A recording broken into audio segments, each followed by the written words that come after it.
It's raining. Government. You hear?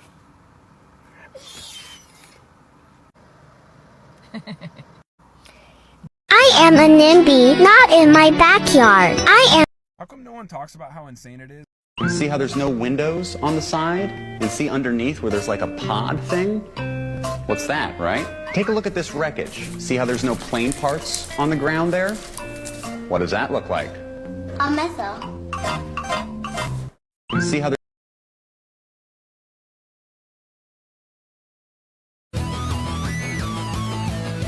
I am the stone that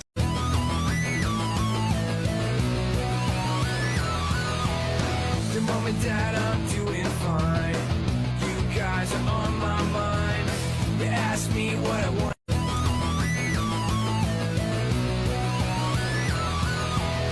The mom and dad, I'm doing fine. You guys are on my mind. You ask me.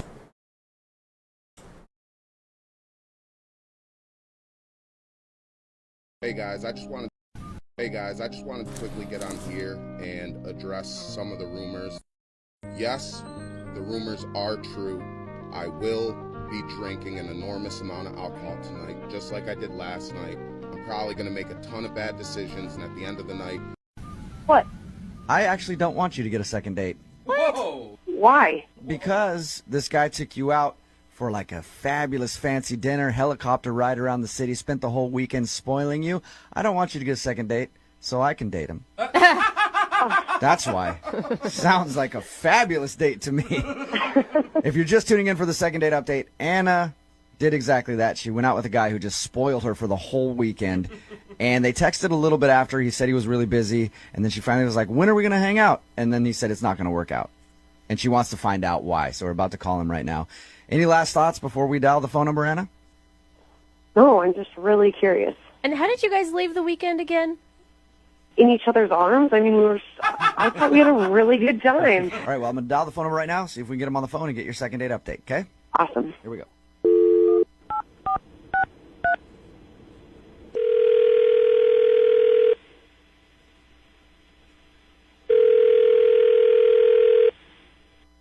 Hello? Can I speak to Chris, please? Yes, he.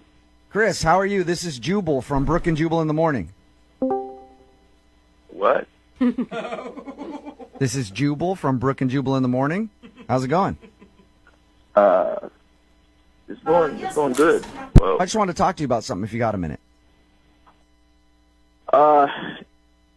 this is one of your prank phone calls, and Stopping it right at the gate. Yeah, it is not a prank phone call. You actually went out on a date recently with one of our listeners, and they emailed us to call you. okay. Her name is Anna.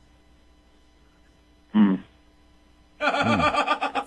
remember going out with Anna? Yeah, I went out with that crazy chick, man. You went out with that crazy chick? Yeah, she crazy as shit, bad crazy. Really? Whoa! That yeah. Wow, just out the gate like that, you're going to call her crazy. I haven't even really had a chance to talk to you about the date at all. Can you tell us a little bit more about why you think she's crazy? I mean, she's bad crazy. I don't know what else you need to know. Yeah, that pretty much says it all right there, but can you tell us why at least? Because, look, she enjoyed your date, obviously, man. You took her out to dinner, helicopter rides, all that. Oh, she told you about that? Yeah. I mean, the date was the so of course you liked it. Yeah, it sounds like you know how to plan a pretty nice date, Chris. I mean, when you into somebody, you go all out, I guess. I mean, I do it. So. Why would you spend an entire weekend and that much money with a girl if you thought that she was crazy? I mean, that's how I treat women that I'm interested in. Maybe somebody doesn't treat you like that, but they should. Okay. Well, I actually agree with you, but... So you were interested in her, but now you think she's crazy. Oh, that's again. Okay. I use the word that. Bat crazy. Why is that? Did something happen after your date, or was it during your date that you decided that? And your date lasted a whole weekend, so I'm guessing it was after. She would text me, and I would tell her I'm busy. Okay. And then she one day showed up in front of my doorstep. What? Whoa, she showed up. She's not from here. She's not from here. All right, so she just one day shows up on my property, at my front door, talking about, "Hey, I'm moving here." What the? are you talking about? Whoa. Slow So down. she's not, when you say she's not from here, she's from where? From far away, where they make crazy. Does that have a specific city? She's from like 4 states away. That's how we met online. She's from out of state. Yeah, so she shows up. You know, it's not like she went down the street. She jumped on a plane and then came to my front door and stood there. It was like, hey, I like you so much, I want to move here now. What? What the are you talking about? Chris, I need to get some clarification because I'm kind of confused now. When we talked to her, she didn't say she was from somewhere else. How did you guys go out on a date? Did you fly her out here for the date or something? Yeah, I flew her out. So Whoa. we talked, and I was like, all right, I like her. I'm going to fly her out here, and we'll have a great weekend. And that's why we had a whole weekend planned because, you know, I knew that I only had limited time with this, and she lives so far away. That makes sense. When we talked to her about it, she left all that out. She just said, we spent the weekend together, and he took me on this fabulous date. You had no choice but to spend the weekend with her. Yeah, but also insane people leave out facts. You know what I mean? Did you? True. Crazy people tend to leave out facts. But you enjoyed the weekend with her. I mean, listen, the weekend, it was fine. I got what I wanted, so it was cool. You know what I mean? But, like, she's best. Yeah, if you fly a girl out from another state to hang out with you for the weekend, it's usually kind of a hookup thing. Is that what you were going for? Yeah, you know. Oh, cool. But you didn't... If she had been cool about it, you know, it could have happened again, but, you know, she wasn't cool about it. Yeah, I guess all that other stuff is just beside the big point, though, that she showed up on your doorstep. On my doorstep. Start talking about, I don't like the people I'm around. I don't like my surroundings. Maybe that doesn't like you. Are you sure? Are you sure you didn't give her mixed messages? Because I'm sorry, if a guy flies me to another state, takes me on a helicopter ride, pays for all this fancy stuff, gives me gifts, I'm thinking that he is like interested in a long-term relationship, not for a hookup weekend. Listen, I get your point, all right? But look, I told her I was busy 5 different times and 5 different text messages, and she still shows up at my doorstep. Yeah, from states away. Yeah. So she flew here. I don't know if she flew, if she hiked. I don't know. I don't know what. She could have hiked. Who knows? That crazy. All right. Yeah, and I never want to talk to her again. All right. I might move. She can't find me. One of those things is going to be a problem, Chris, because she's actually on the other line listening. Oh, y'all on bullshit, man. No. Hey, no bullshit, Chris. Oh, shut the up, man. You are with me right now. Chris, in your case, I kind of wish I was, but I'm not. Anna is actually on the phone. Hi, Chris. Hi, crazy. I don't want to talk to you. At all. At all. Listen, Chris, I moved out here because I like it here, not just for you. So get over yourself. Moved? Oh, none of that sounds believable. None of it. Anna, why didn't you tell us that you were from out of state and that you moved here for this dude? I didn't think it was that big of a deal, and I didn't move out here for him. Okay. He's flattering himself right now. Oh. And you know, that could be true. Like, give her the benefit of the doubt here. It could not be all about you, Chris. It's not a coincidence. Okay. If it's not all about me, name 3 things right now besides me you moved out there for. Go. Go. Okay, listen, I love the area. I don't like where I was living. I spent a whole weekend in Haiti. I'm not moving to Haiti. You're being a real ass, Chris. Okay. Oh, and you showed up at my doorstep, so it wasn't like you were. Oh, I want to breathe the fresh air of this new place. You came to my doorstep. I thought I was checking in on you. I mean, you're busy. You're busy all the time after we had such a great weekend. Like, what the? You're checking in on me? I am not a baby. I'm a grown-ass man. A busy-ass man. 5 texts are busy. And you don't show up on a grown adult's doorstep checking in on me after 1 weekend together, man. That's crazy. I just don't get you. I don't get you at all. Good. You're not supposed to get me. I don't want you to get me. I want to be not gotten forever. Oh, my God. Anna, right. did he, like, say something to make you think that he was looking for more than just, like, a weekend hookup? I honestly thought what we had, Chris, was something more than that. But apparently I'm just your booty call. You don't fly somebody out for a weekend after we've been talking for months and then expect me to feel like the crazy person? Listen, I've talked to plenty of girls for months online. I don't see any of them moving and showing up in my doorstep because they love the area, okay? Maybe I am crazy for feeling like we had a connection, but you're just being an ass. All right, well, I hope you take that and you learn not to like me ever. All right? You learn not to stalk the next guy so you can actually stay with him for a little while. Oh, my God. I would love to ask you guys at this point, would you like to go out on a second date? Chris, would you like to go out with Anna again? We'll pay for it. No, but you can pay for a restraining order, all right?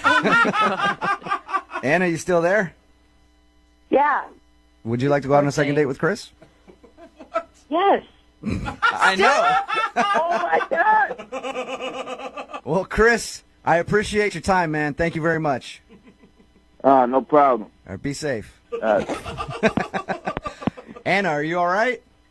Yeah, I'm not crazy. He's literally just being an ass. Okay, cool. Well, welcome to the area. It's nice to have you as one of our fine residents. What?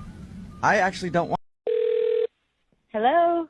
Hey, how are you? This is Jubal from Brook and Jubal in the Morning. I was looking for Melissa. Wait, what? Who is this? My name is Jubal from Brook and Jubal in the Morning. It's a radio show. Is this Melissa? Yeah. Hi, how are you? I'm great. How are you? Good. What can I help you with? Well, I'm actually calling you today because one of our listeners sent us an email hoping that we could track you down. What? Yeah. Wait. We do a segment on our show. It's called the Second Date Update. So we got an email from a guy who went on a date with you. His name is Robert. Robert? Yes, Robert. He said that you ditched him in the middle of it, and he's been trying to get a hold of you. Come on. Do you have a minute to tell us what happened and why you would leave Robert in the middle of your first date? Do I have to? Yes, you I'd appreciate I it. mean, you ditched a guy in the middle of your first date. You at least owe him that. That is so...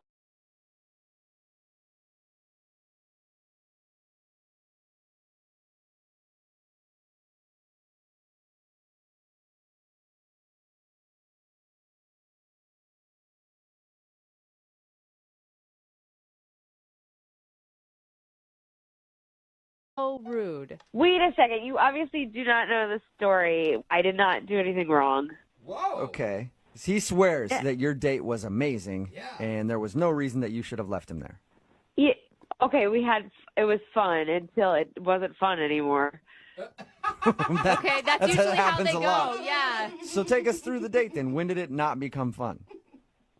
Oh, so we were playing laser tag. Okay. I'm assuming you know about this. Yeah, we know that you left him in the middle of laser tag. Oh, it's not exactly how it happened. Can you tell us how it happened from your side of the story? Yeah, fine, I guess. Fine. We were playing laser tag, and it was fun. And Rob got super competitive. He was, like, charging these 8-year-olds down. As one should when they're playing laser tag. I mean, you're in it to win it, right? Right, I guess that's kind of the point. But he, like, went on this mission to go after this one kid, and he got really into it. And he, like, whipped around this corner, and he backended my face with his gun. Whoa. Oh. Okay, but Okay, so he accidentally hit you. No, he hit me with the gun. There's, like, no way he didn't know he hit me with the gun. I doubt it doesn't sound like he pistol whipped you. It sounds like it when it's an accident. No, well, it may have been an accident, but he was being, like, an idiot. And, like, clearly, like, the mission of getting this 8-year-old was more important to him than making sure my face was okay. So why didn't you say something like, ow, that hurt, watch where you're going? I did say ow, but they're also, like, playing that ridiculous music, and there's blood streaming down my face. You were and bleeding? I was a mess. I was bleeding. Wow. All right, he did hit you hard then. Wow. Yeah, he hit me in the face and he broke my nose. What? Wait, your nose is broken right now? Oh. Why do you think I sound like this? I just didn't thought notice. you were nasally. Yeah, I didn't want to assume anything. Old? No, he broke my freaking nose. Wow. I was bleeding all down my face and I was embarrassed. It's like a first date and there's blood all over my face and I went to the bathroom and I didn't know what to do and so I called an Uber and I went to the hospital. I know that's really bad, but I just can't imagine this guy not feeling horrible if he actually knew that he did that. I mean, I didn't even care about the date anymore. He was just being a reckless jerk. And then, like, I just thought my nose was hurt, and I get to the hospital, and then they're like, it's broken. Oh, my God. Wow. Oh my gosh. If anything, I had surgery. what? You had to have surgery, too? They had to fix it surgically. I've been out of work. Oh my God. Wow. If All right. anything, I'd be hitting him up for hospital Yeah, bills. That is seriously. intense. Melissa, I am so sorry. Wait, who is that? That's Robert, Melissa. He's actually on the phone listening and wants to talk to you. On the phone? Yeah. You put him on the... This is ridiculous. I am so sorry. I'm recovering from surgery. Why are you on the phone? Just leave me alone. I had no idea. I just wanted to know what happened. I had no idea. I broke my nose and I ruined my favorite shirt, dude. I'm so sorry. I mean, I tried calling you. I tried finding out what happened, and you didn't tell me what happened. I mean, obviously, I had to take myself to the hospital. I couldn't answer the phone because I was taking myself to the hospital and getting my mother on the phone to meet me there. Oh my gosh. Yeah, no. I mean, if you would have told me, I would have taken you to the hospital. I had no idea. You know, I would have taken. Robert, you were the last person I wanted to see with my face all bloody. It was in my best interest to get as far away from you as possible. But it was an accident. I would have taken you to the hospital. I would have paid for all your bills. I would have taken care of it. What did you think you hit with the gun? When you found your gun hit something, what did you think your gun hit? I was. You didn't even look behind you. You were charging ahead at that redhead kid. You was being a brat. Really? Oh my Melissa, gosh, Robert. I think the person to blame is that redhead kid. Yeah. Take him down. Honestly. I mean, listen, I'll do anything to make this right. I had a great time. I know you did right up until that point. If you would have told me, I would have been able to do something. And I want to do something now. If you have any bills, I'll take care of those bills for you. Whoa. Like, I don't have to work. I'm fine. I do not need you. I don't need. I think she said I don't need you, Yeah. but I'm not quite sure that that's what you said. Is that right, Melissa? I do not need you. I can't. I'm sorry. There is packing material in my nose. Oh, I feel absolutely terrible. There's no way I could, feel great about what happened. I screwed it up. I get it. But I want to make it right. If I can do that in any way, I would. I will. Melissa, you should. He really didn't mean to do it. I know you're upset and you're hurt and you had to have surgery, but it was truly an accident. Sounds like it. I don't know. It sounds to me like he did it on purpose. Sounds to me like, Melissa, it was malicious. That's what he does. He takes girls out and then breaks their noses playing laser tag. He's a monster. Bam! Yeah, all those monsters that take you to the family fun center. I don't really know what to think right now. My nose is aching, and I'm on painkillers. And you guys are calling me. Melissa, I think that you should probably give Robert another shot. He sounds very apologetic. It's obvious that he didn't mean to do that. Maybe he got a little too competitive, trying to go after that stupid redheaded kid. But anytime you're playing laser tag with those kids, it gets frustrating. And I guarantee he didn't know what he was doing. Would you like to go out with him again on a second date? Once you get better, we will pay for it. Why would you pay for the date? Robert's already offered to pay for my medical bills. Okay, well then good Robert point. would pay for Yeah. it then. But would you go out with him one more time? I'll do anything to make this right, to do it again. You can go and get me some takeout, and we can start there, and you can leave it at my door, and when I've successfully gotten the takeout into my door, then you will back 3 steps away from the door, and then I will consider letting you in if you've done all that safely. But I will not ever go to a family fun center with you again because there was nothing fun about any of this. Well, there you go. Melissa, you Robert, are so cute. would you be do it. willing to bring Melissa some takeout food and start working your way back into her good graces? No plastic utensils, no knives or anything. We'll make it completely safe, Melissa. I'm in. Whatever you want. I'll get you takeout, finger food only. I'll start there. What's your favorite restaurant? Oh. I like Indian food. I will find the best Indian food restaurant in the city, and I will bring it to you.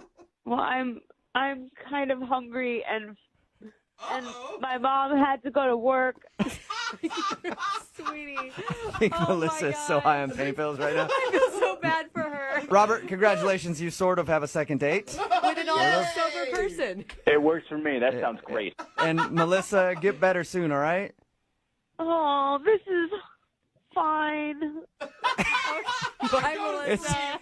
It is fine, Melissa. Go to bed and coordinate with Robert to get yourself some food. Have a good one.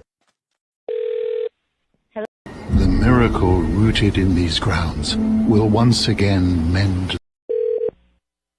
Hello? I basically beat my shit. You know, sometimes you're gonna have days where the only thing you accomplished is like busting a nut and not killing yourself. And if that's you right now, I'm here to tell you that it's okay, and I'm right there with you. Bickley? What? Bickley. I don't speak English. Do you know how far the cafeteria is? It's that building right there.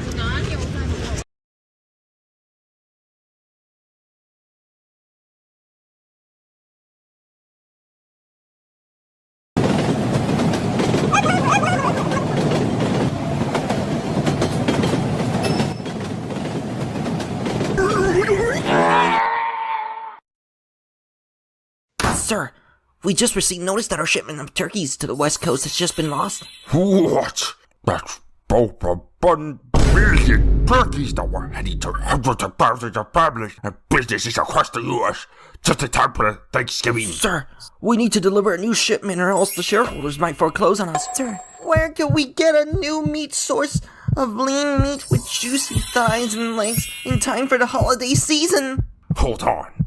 I know someone who might be able to help us, but who still has that farm? Howdy. What is it? Oh, no, 1 million turkeys. Well, I don't have no turkeys, but I have something just as good. Yes, I think I can supply with at least 1 million.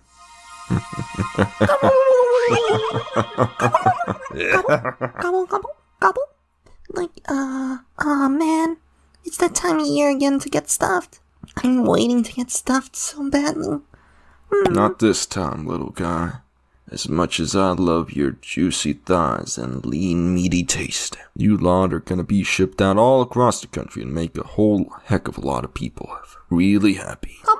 Don't look at me with those cute little beady eyes. Gobble. What the heck. One last stuffing for the road, what do you say? Oh, yes, finally.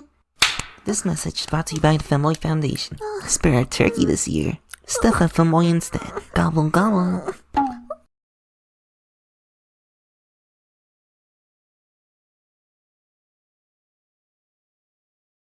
That's a good one.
looking like being dressed up and sitting down to eat a fuck ton of food is a horrible experience. You know what I mean? Like you want to be in like comfy clothes. I look fabulous. So you do look fabulous.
This is the Levant Mine.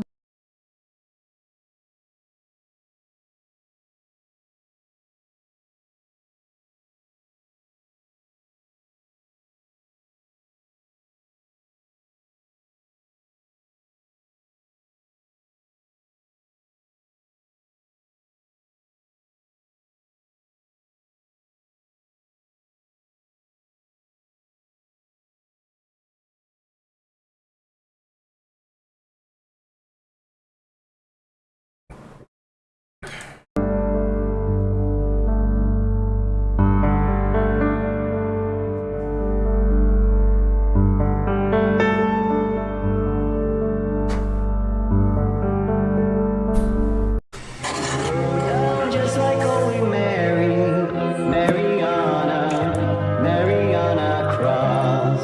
Not just another Bloody Mary, Mariana. You go down just like Holy Mary. What you guys doing? What you guys doing? Huh? What you guys doing? Where are you from? Huh? What you guys doing? We're shooting a video. A video? Yeah. Can I be in? Come on. That's what I push. Your girlfriend, she try to fuck with the kid, but I tell her good luck. I got the stacks. I gotta talk on that shit, get you right. What you guys doing? What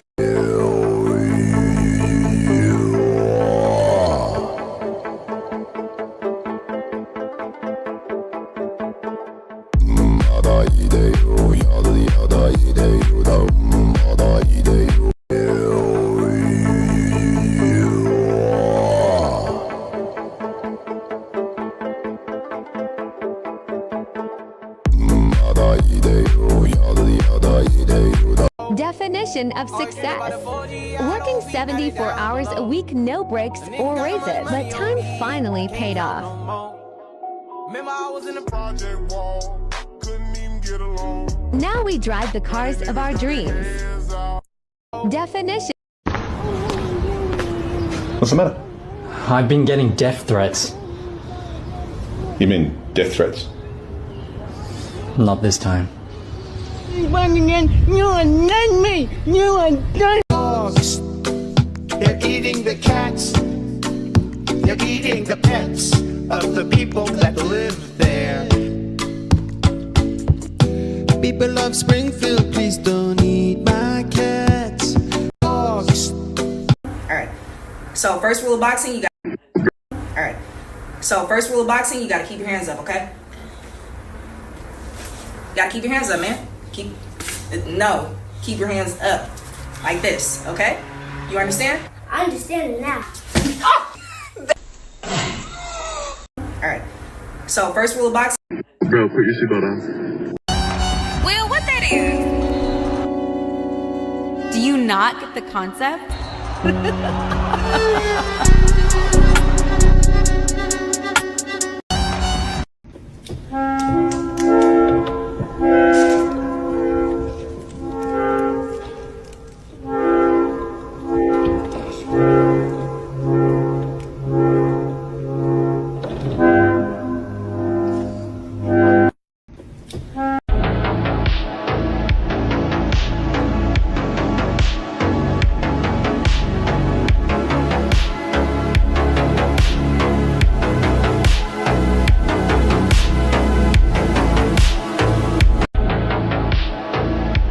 Let him cook now.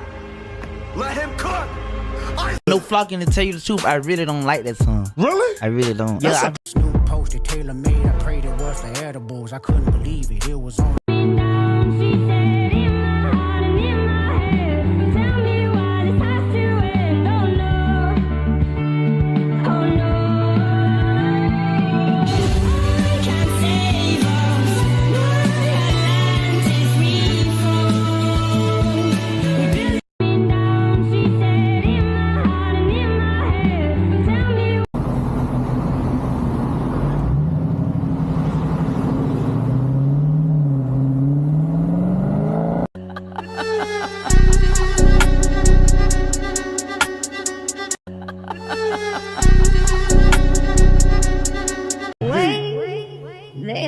This my little doggy dude, getting chunky, eating all the food. Snuggles and he's pretty stinking cute.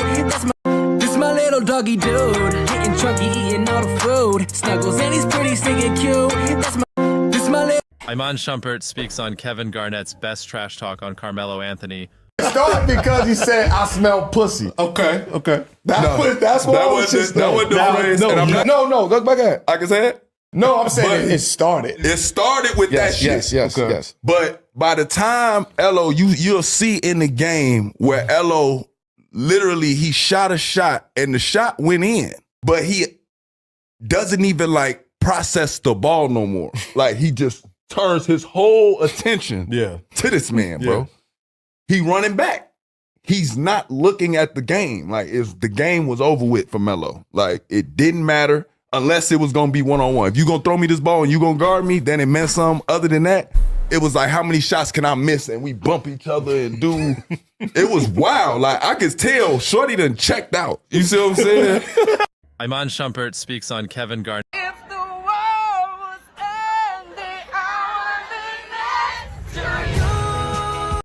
You look different. You look strange. You said you're sober. And things have changed. I don't believe you. But why should I? I've been let down before by them same damn lies. I don't hate you, no one does. But you kick and you scream when we're calling your bluff. But I forgive you, though you're gone. And I pray you found peace, but it's hard to move on. She's still waiting on the last call you promised back in July through a terrible August. And she's still waiting on her dad to come home, but all she has left is a name on a stone. She's made peace. I know I'm supposed to be a chill guy and low-key not really care about anything, but I'm tired of trying to be someone that I'm not. I want you to think of something right now that makes you happy. That thing you see, the thing that lights you up, chase that. I know I'm supposed to be a chill guy. Look what we have here. Who are you? Darnell. You're Tyson's cousin. You're the drug guy. Drug guy? You're the one he No, always no. reports to, his boss. I don't know what you're talking about. I need to talk to you about Tyson. What about him? I think he's dead. I found his body here last night. Yeah, okay. No, I'm serious. I was here last night. Tyson texted me this morning. We met a girl and went to Madison for a couple days with her. No.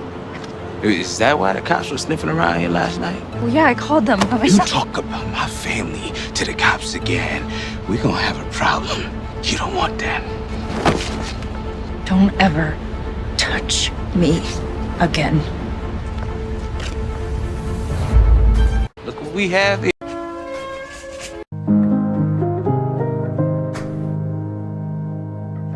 The World Health Organization is changing the name of monkeypox to Mpox due to concerns that the original could be considered racist, which I didn't even really think was an issue, but now I'm just wondering, what's the N in N95?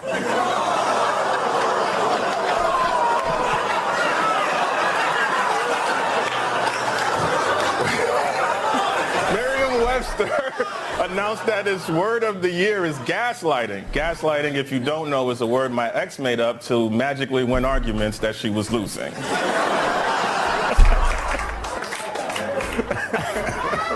A man in New York State was trapped inside his car for 10 hours overnight when a plow covered his car in 4 feet of snow. Even more amazing, his wife believed that story.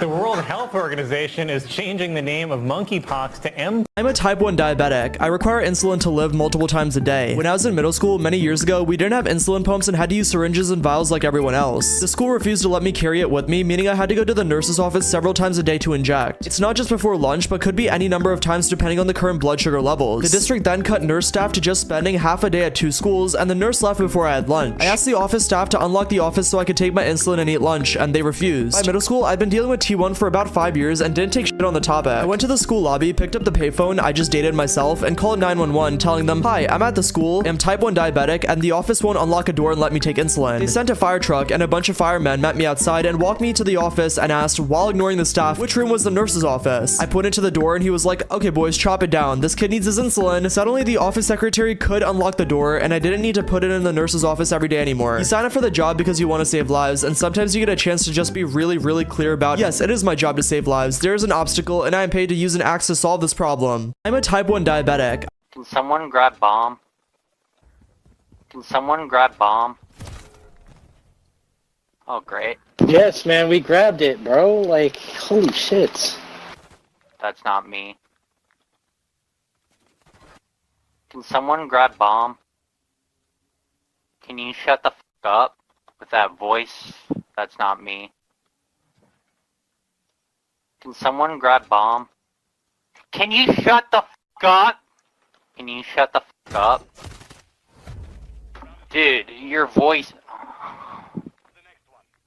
Can someone grab bomb? Dude, you're doing f***ing nothing for the team. Shut the f*** up. You're doing nothing for the fucking team. Shut the f*** up, bitch. Can you shut the f*** up? With a 0 f***ing kill, bitch. Dude, your voice... You have no kills! You have no kills! Dude, your voice... Can you shut... Can someone grab... Well, let me ask you a cultural question. Is that a do-rag or a wave cap? No, it's a do-rag. Now, in my case, I am mixed. Obviously, you see my hair. Would you recommend for sleep a wave cap, a do-rag, or a shower helmet? What's a shower helmet? Like a bonnet? Yeah, like we call that a bonnet. A bonnet? Yeah, a bonnet. But for your hair, I would use that. But I'll put my hair, you gotta put all your hair in it though. I'm only worried about the top. Well, how your hair look though?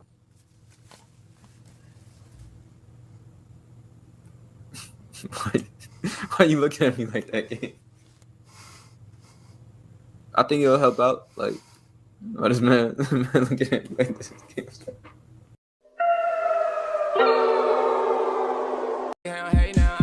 Discuss the money business in the club. Meet me at the White House, we can chop it up. They was acting like they couldn't show a nigga love. Now I show my ass.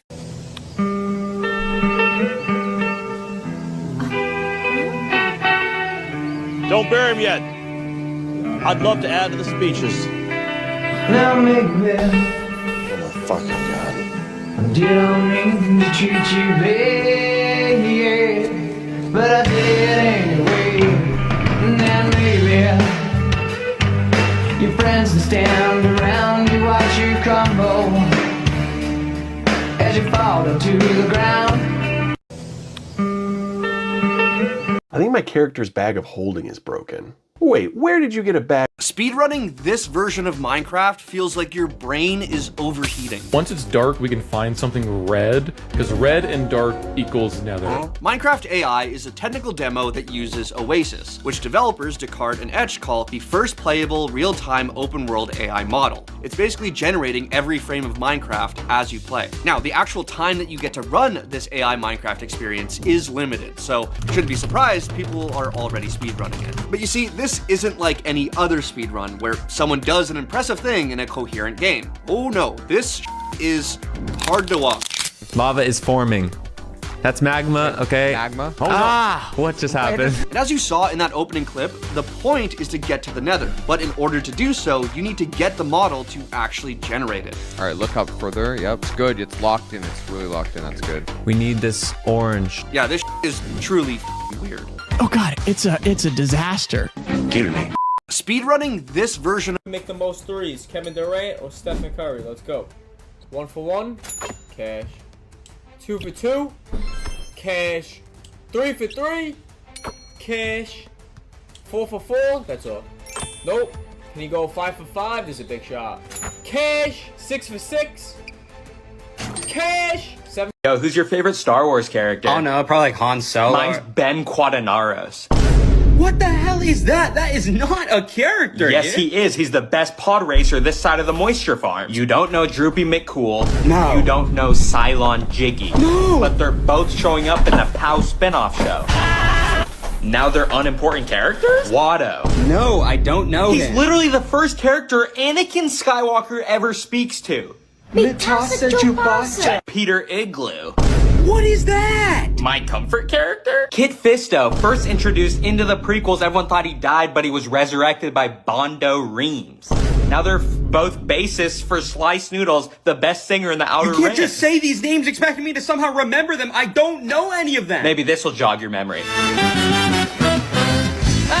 Why are you singing? Master Freak. They changed his birthday on Wikipedia. Okay. You don't read Wikipedia? No, I... Yo, who's your favorite Star Wars character? Oh no, probably like Han Solo. Mine's Ben Quadinaros.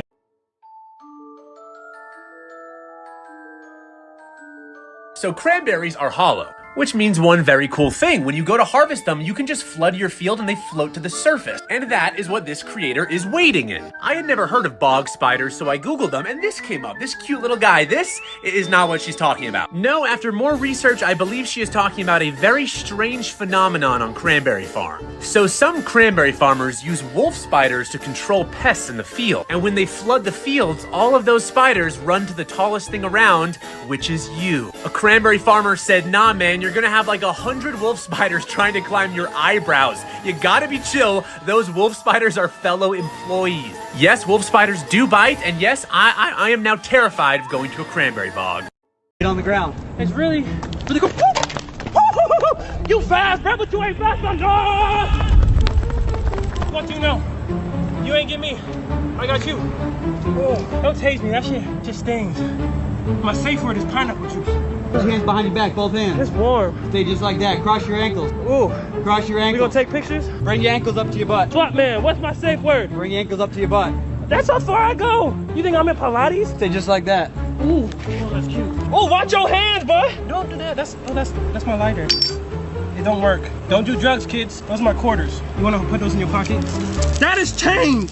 You know how long it took me to acquire those? Some of those are limited edition. Well, that's my flash drive. Don't look at it unless you want to see Big D. Watch your fingers, booty hole man.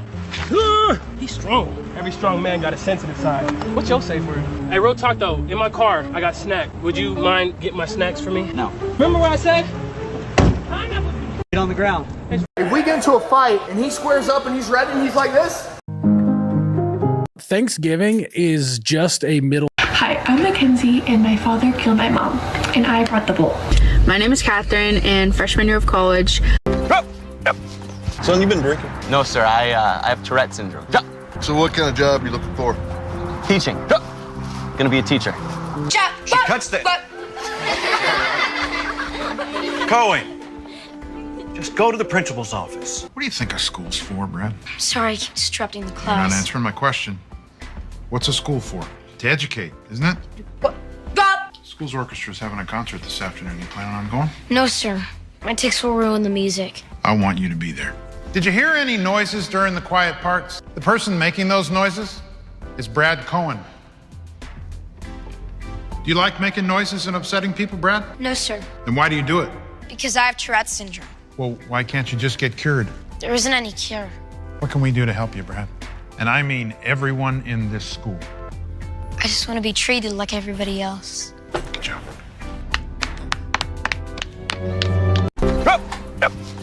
I feel like if Floods became like a part of the dev team, like half the heroes would be deleted. It's the worst designed hero in Overwatch. Wow. Not even close. They were originally apparently supposed to release Mauga in season 2 over Ramacho, and they swapped the two. Thank Jesus, because my god, they would have drove this game to the ground so damn fast. The entire character centers around bully the other tank into them not playing the game. If I genuinely was at the wheel, I would take him out. Has no place. Right. I think Hog's a great example of dumbing the game down. They've removed all counterplay. We used to be able to stop, stun him out of his take a breather. That's gone. You just pop it again. You would stun him out of his ult. That's gone. You just go again. They managed to find a way to bring back basically one shot for a little bit there. Overwatch 1 Orisa and Overwatch 2 Orisa were kind of two sides of the same coin. You're not doing anything. You're just shooting shields the entire time. But in Overwatch 2, you're shooting the spinny, so you're not doing anything to the spinny spear. Then they pop Fortify, and it's like, okay, doing absolutely all during the Fortify. Nobody has fun with that. You're shooting a brick wall. Take all three of them out back. Give me the gun. I'll handle it. I feel like The Houthis just attacked an American aircraft carrier. I've got a very special person reporting on this today. They touched my mouth! Seems like the Houthis want a little taste of...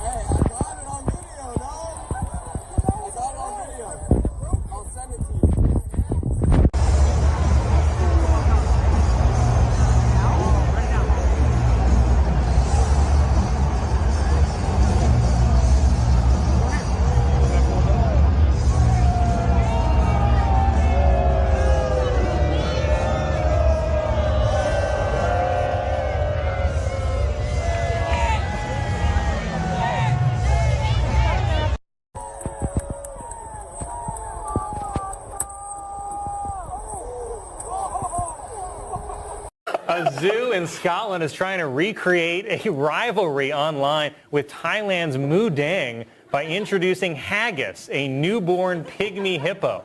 The only problem is haggis is fugly as hell. 2 British museums announced that they will return gold and silver artifacts that were looted 150 years ago from Ghana. Unfortunately, there's still nothing they can do about the people looted from Ghana.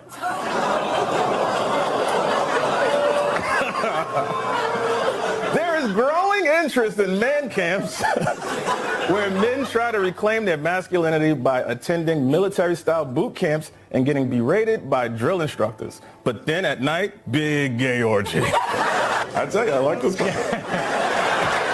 A plane in Brazil was stranded on the runway after the plane's wing was covered by a swarm of bees. Bees who work together to spell out, "Wing is missing screws." This one says bite me. Kelso, you have 10 seconds to tell me what you're doing. I can explain. 9 seconds. You'd be surprised how much energy is in a beam of light. Maybe you could show us how this light travel works. You mean a demo? Right, here they come. Age 5, you go to school, and school is fun because you make friends, but school is hard because they give you homework. And you start to learn a few things, and those things turn into a job. Maybe that job becomes a career someday, and before you know it, you've learned quite a few things. You've met quite a few people. Maybe you find someone or a group of people you want to spend your time with, and your life is looking pretty great. It's looking pretty full. You see, one thing grown-ups are always good at is remembering to fill our calendars. And one thing we're terrible at is leaving enough room for wonder. To be okay with not having it all figured out, and that's all I ask of you tonight. It's not gonna take much effort, just a little shift in your perspective. But if you're willing to play, I promise you, it will be fun. But most importantly, you will find that in the midst of all that great stuff, it is still quite possible to leave yourself just enough room for wonder. And if you're willing to go on the journey with me tonight, well then I'm gonna try to show you some things that before tonight maybe seemed impossible. Age 5, you go to school. Meet my friend, Daisy. Hello, scammers. I'm your worst nightmare. I'm an AI created by O2 to waste phone scammers' time. So, W's then a dot. 3 times W and then dot. I think your profession is bothering people, right? I'm just trying to have a little chat. It's nearly been an hour! For the love of... Gosh, how time flies. Oh, God. It's My God, I guess they're closed. Oh, wait. Silly me. Pool. Go ahead. Can I get a discount? I'm so hungry, man.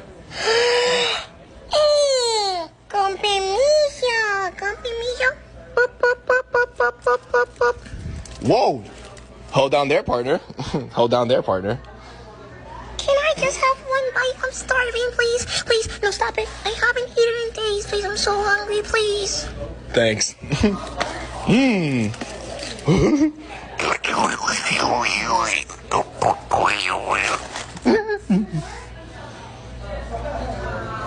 Sorry, I was super hungry.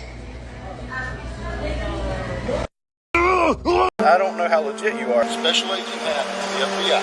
I don't believe this. Get his tag number real quick. Franklin, does that come back to any government agency? Just advises Advanced Wiring Company. Do you work for a wiring company? There's something fishy with this right here. Am I being detained? Am I being detained? You're the one who called me here, sir. How did you get my phone number? You are detained at this time, sir. Here, you called my personal cell phone number. You can't tell me how your vehicle's coming back to a wiring company, not the FBI. Yes, sir. There, brother. Okay. All right, I'm turning it on right now. Open the door. I can't breathe. Sir, I can't open the door. You're being detained right now. I need air. He is legit. Stand for me. All right, that's what I'm doing right now. All right, sir. Call 911. Call. I need medical attention right now. We're releasing you right now, call sir. 911 now. Started complaining of shortness of breath, vision loss. I don't know how legit you are. Special Agent Hammond, the FBI. I don't believe this. Get his tag number real quick. Franklin, does that come back to any government agency? Just advises Advanced Wiring Company. Do you work for a wiring company? Covert vehicle, sir. There's something fishy with this right here. Am I being detained? Am I being detained? You're the one who called me here, sir. How did you get my phone number? I can't do that. You are detained at this.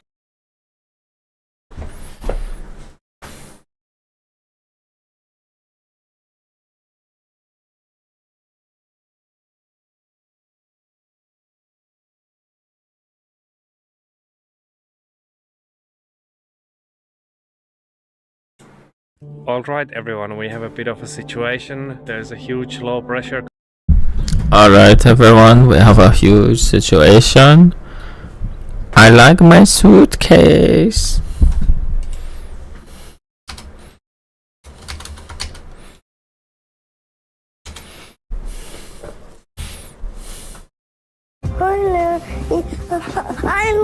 I like my suitcase. I have to go to school now. Yeah, you will have lunch and then you go to school. Now I'm gonna go. Yeah, first you will have lunch and then you go to school. Now you can do reading, writing, and arithmetic. Give me a kiss goodbye.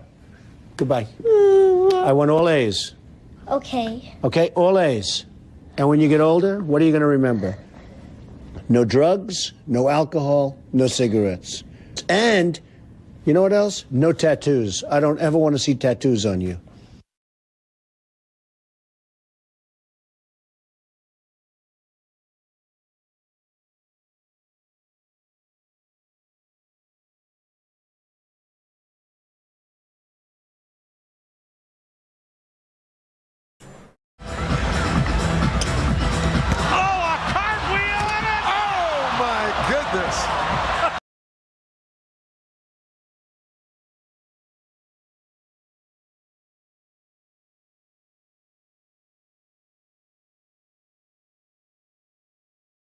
sucked forcefully into an oil-coated 30-inch underwater pipeline at immense speed. These 5 men found themselves in an unimaginable waking nightmare, but only one of them would live to tell the tale. A GoPro camera mounted on one of the divers recorded the exact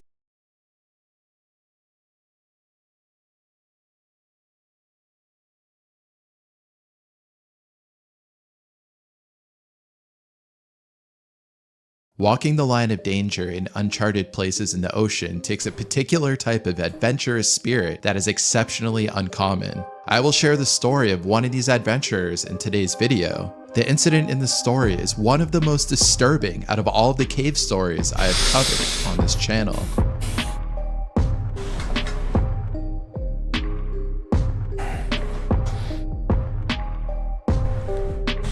The Caribbean has more blue holes than any other place in the world.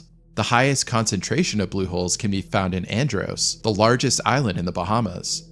Unfortunately, even though blue holes are the holy grail for divers, they are deadly. Blue holes are sinkholes composed of carbonate bedrock, slowly developed over the years. They don't have a natural external drainage system. At the opening of a blue hole, sea life can be spotted, but as one dives further, life vanishes and toxic hydrogen sulfide is found beneath the hole. This condition is called anoxic because it's barren of oxygen and life. As a result, even sending submarines is not a feasible option. Lack of experience in underwater tunnels escalate the chances of fatalities. As they are deep and beyond articulation, it requires intense training. Even the most technical divers can put themselves in a dangerous situation where they encounter the problem of nitrogen narcosis, making you feel unconscious slowly of your surroundings and senses. Foreshark's Blue Hole is an offshore blue ocean hole inside the Barrier Reef along the fault line in the Bahamas. The entrance is a coral-rimmed basin that opens up into one of the largest caverns in the Bahamas. The first 230 feet long, 65 feet wide chamber known as the Calic Cavern extends to 196 feet deep. At the far end of the cavern, a narrow crack at 131 feet deep descends into a narrow passage with an unknown depth.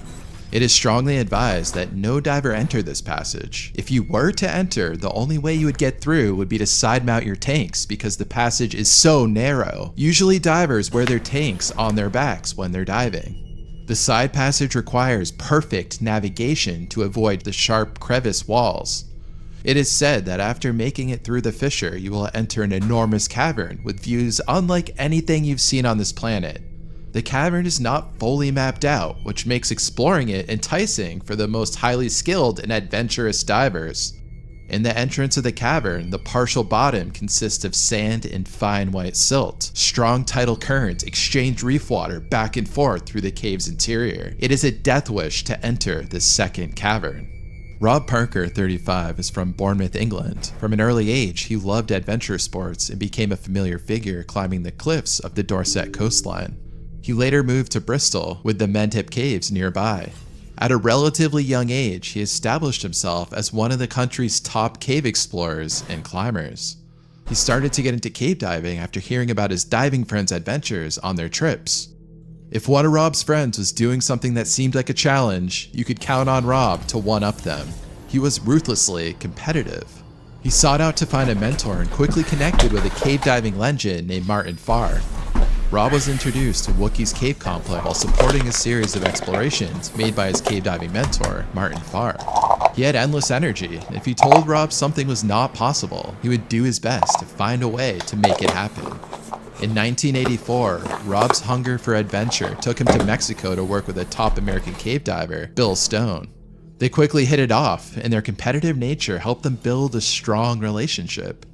The following year, Stone came to the UK to act as a support diver and technical advisor for Rob's explorations to the limits of the Wookiee system. Rob undertook numerous projects at home and abroad, exploring caves above and below water. He played a leading role in explorations from the Bohemian Blue Holes to the uncharted caves of China, and his reputation quickly grew to one of the best cavers in the world. Rob was also flown in military transports in various countries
the thorns embrace.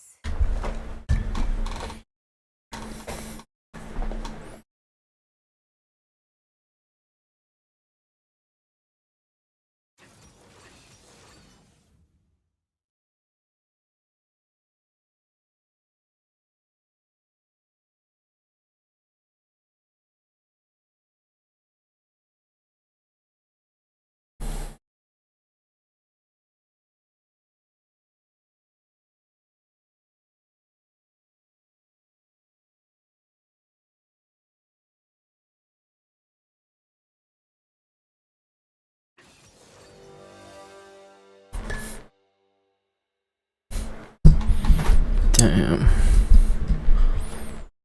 Back up, back up, back up, back up, back up, back up, back up, back up, back up, back up.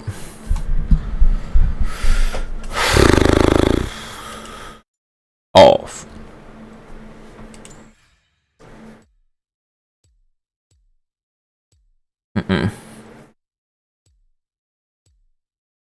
You don't love Scott, you loving Kikade. What about?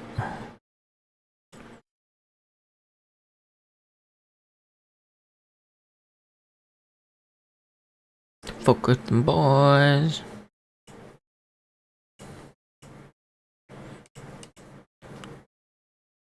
Damn, girl, couture.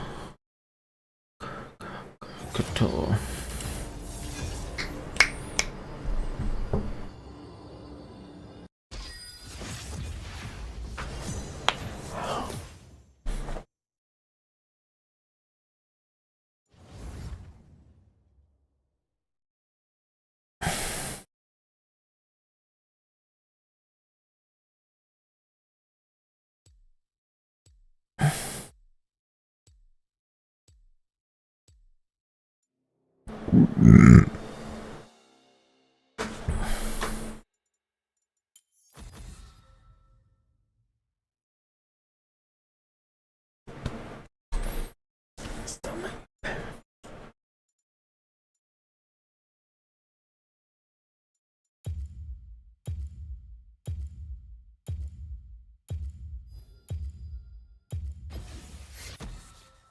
Get grown, get grown, get grown.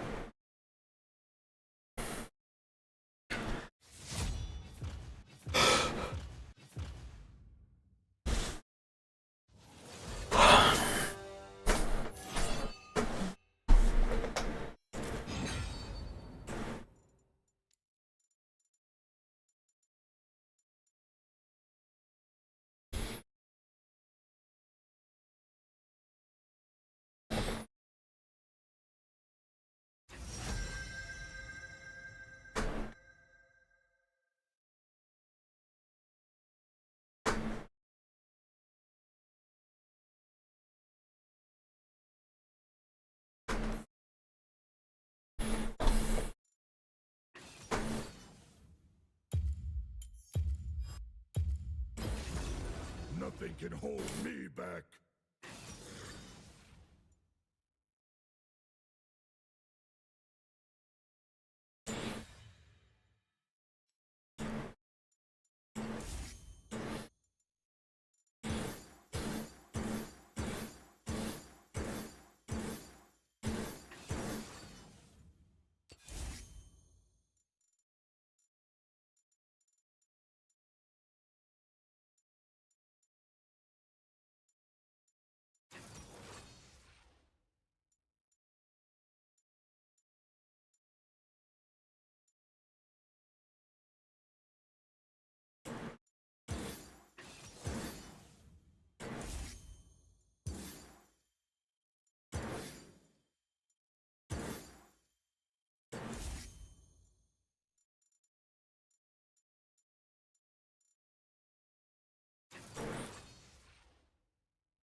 I thought it was good, yeah.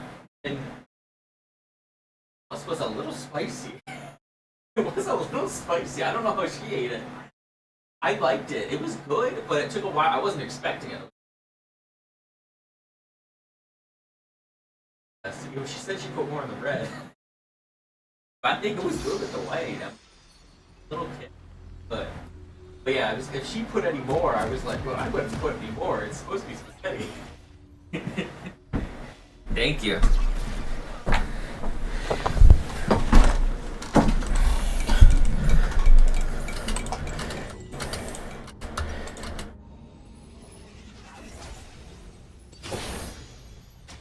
Welcome to Summoner's Rift.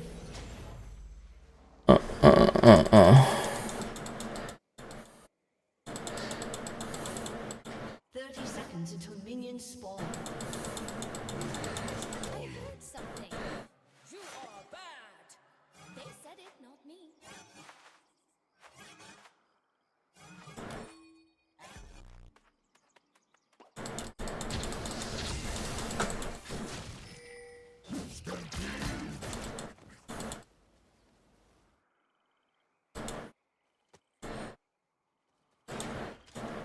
Minions have spawned. I heard something. You are bad. They said it, not me. It's all right if you don't like me. Just like the good old times. Sweet, simple, and out of control.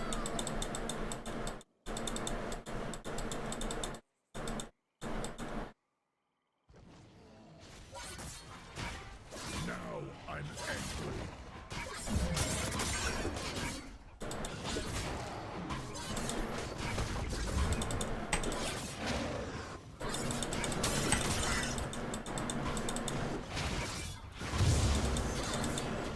I know the way.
Must follow.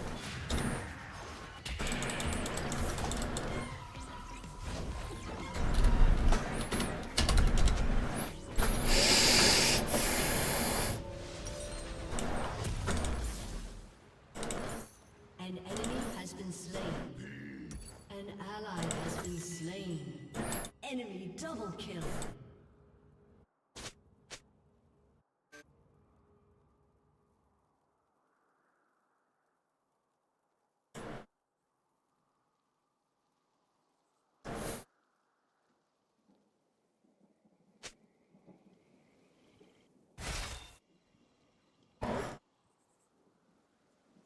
Nothing can hold me back.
can hold me back.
An ally has been slain. Must follow.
I think we recall. I think we recall here.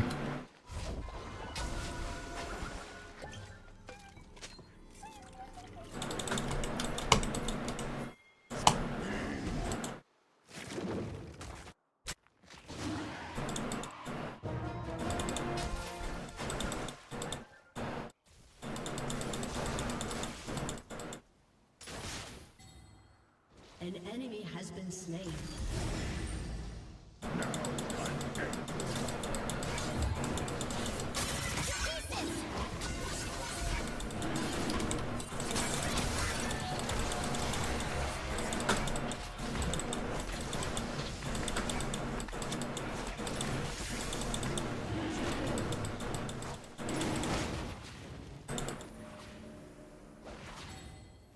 An ally has been slain.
Shut down.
can hold me back.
Your team has destroyed a turret.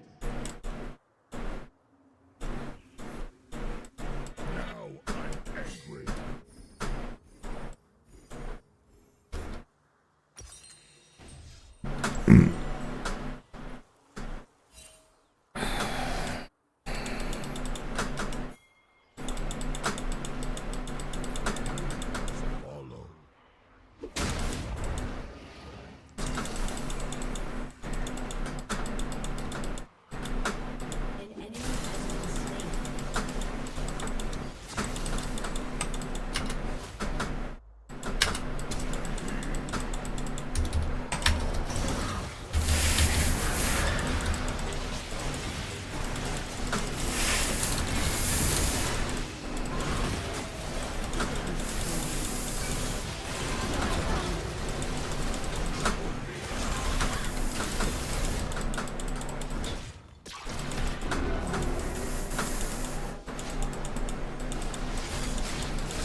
It can't end.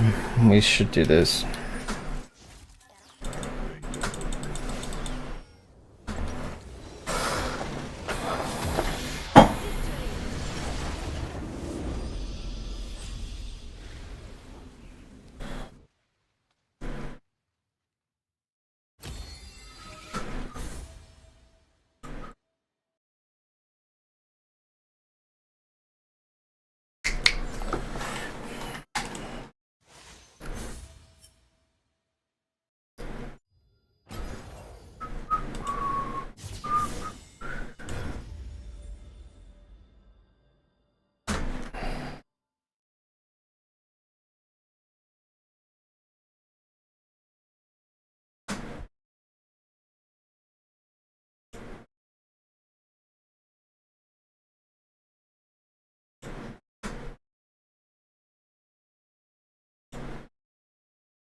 Deals in them.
Summoner's Rift.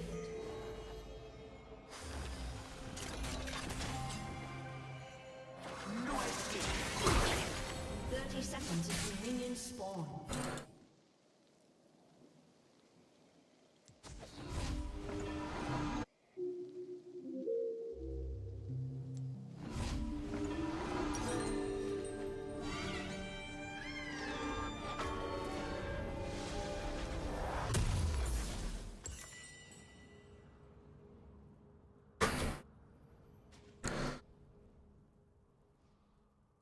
Minions have spawned.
You should have backed.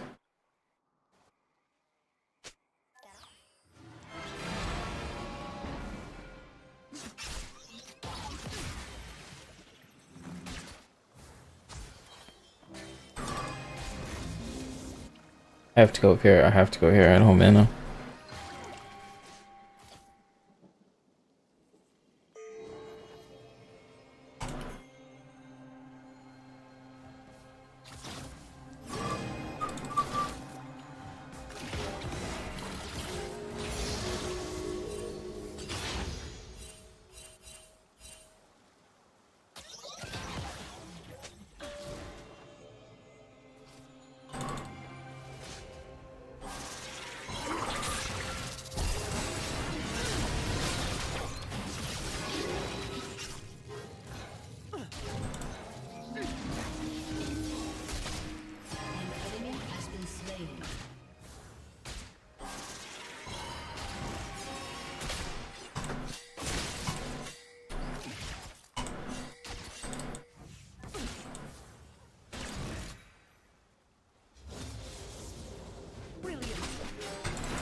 An enemy has been slain. An ally has been slain.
Killing spree.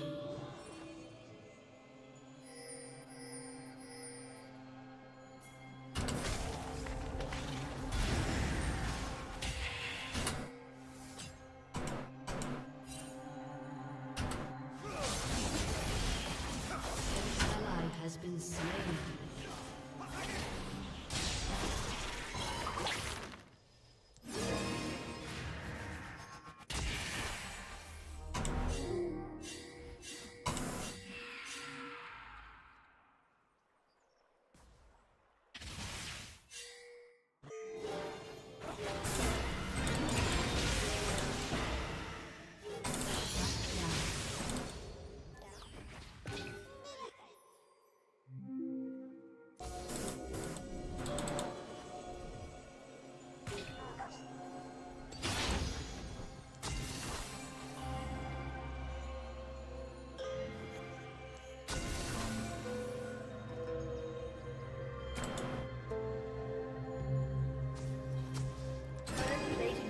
Soon.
Enemy rampage.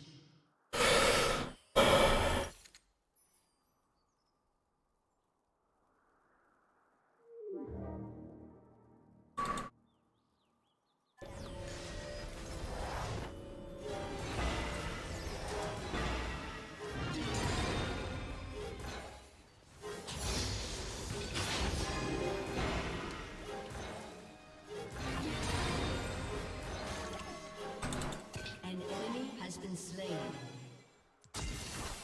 Enemy killing spree.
An enemy is unstoppable.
An ally has been slain.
Your team has destroyed a turret.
Steady.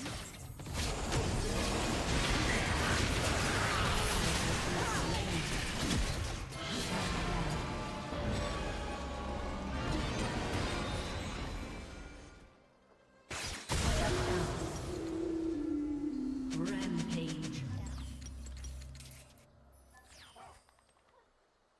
Enemy double kill. Shut down. Aced.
destroyed.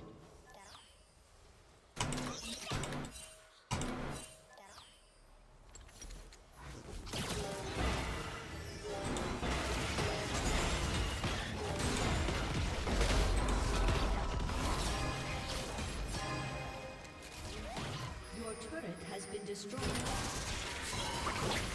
Your inhibitor has been destroyed.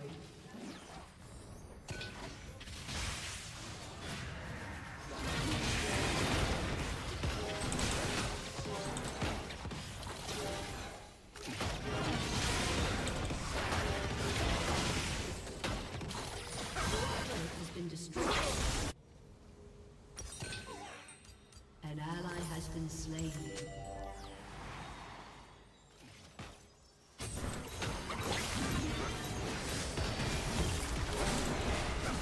Your turret has been destroyed.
Has been destroyed.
Summoner's Rift.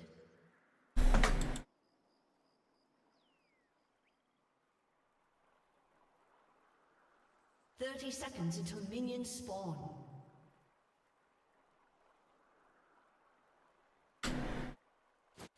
Think you're above the law? Think again. Ready, aim. Why am I not surprised? Ready, aim. Why am I not surprised?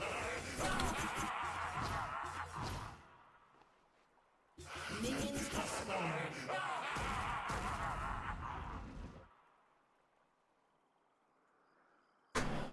Ready, aim. Why am I not surprised?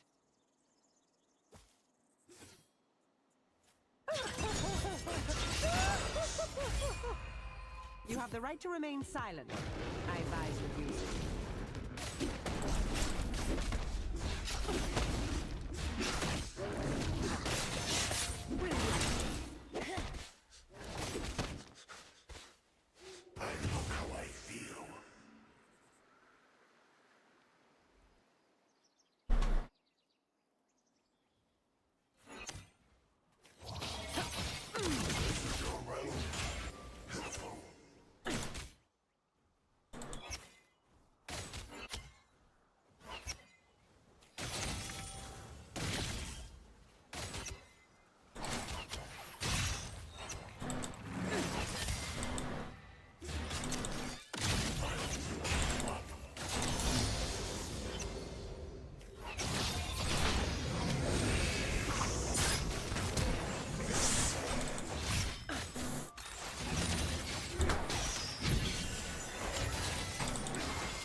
Nothing like watching the light leave your own eyes.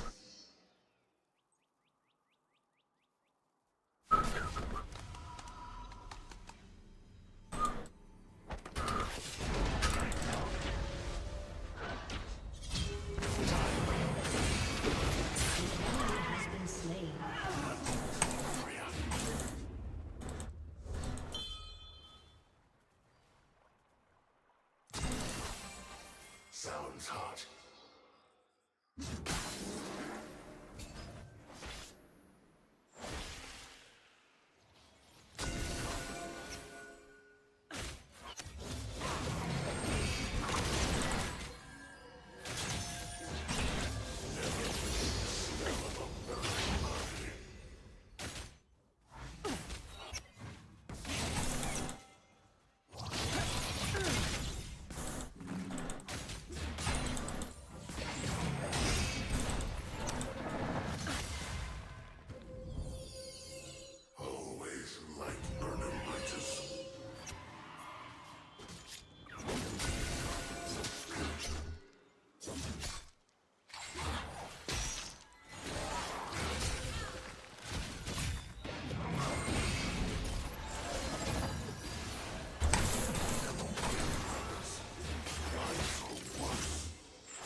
whispering, I'll find you all.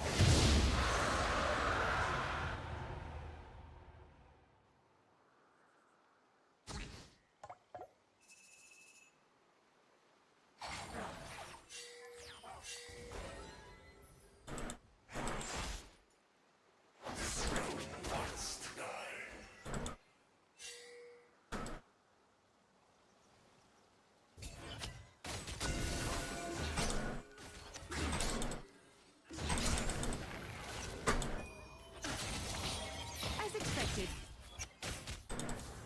When a door closes, miracles down.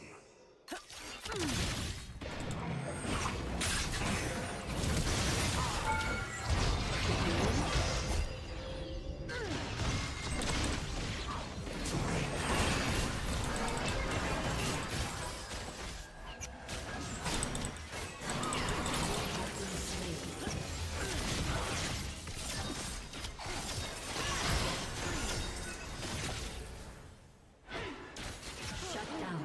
Own soul.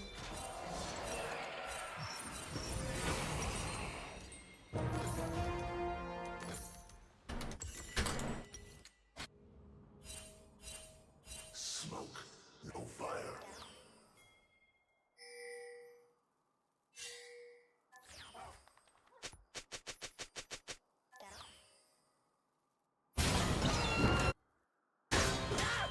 An ally has been slain.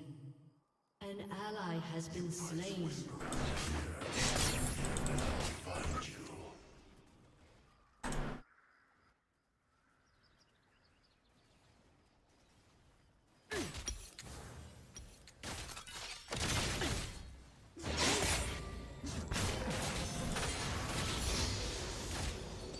I am the foreglow.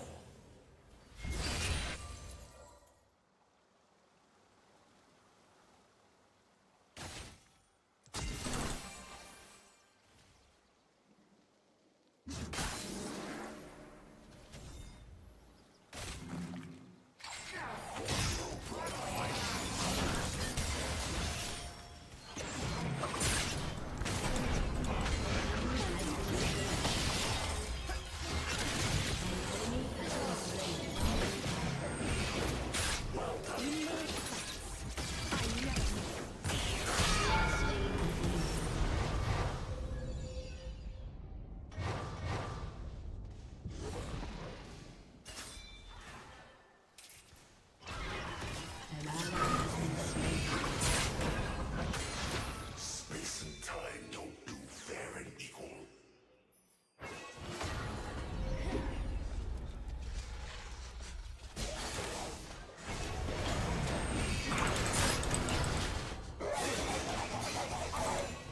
Ally has been slain. What's nearby?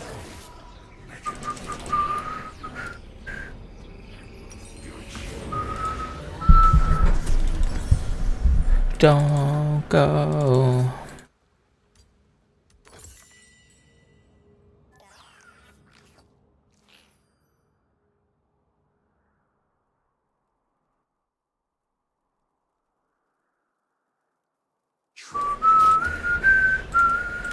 Only ash and darkness now.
been slain. Real, or is my brain cooked?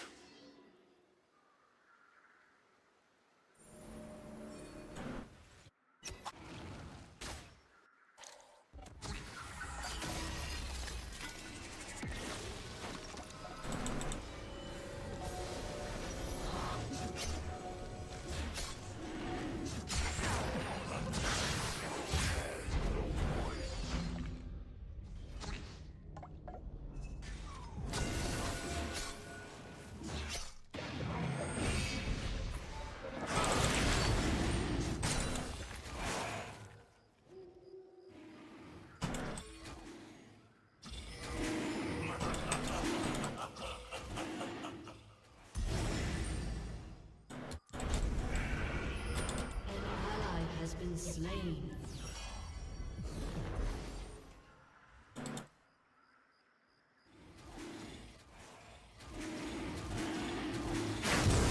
Realms bleed together.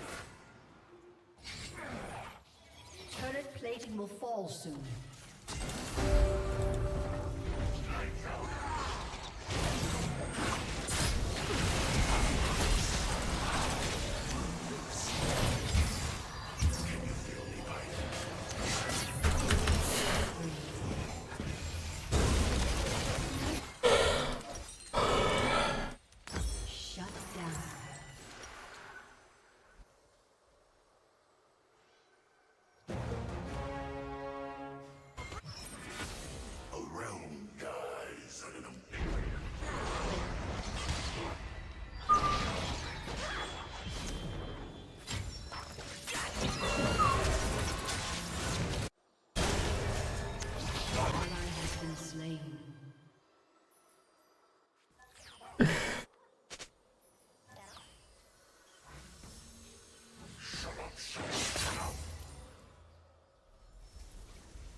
destroyed.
Your team has destroyed a turret.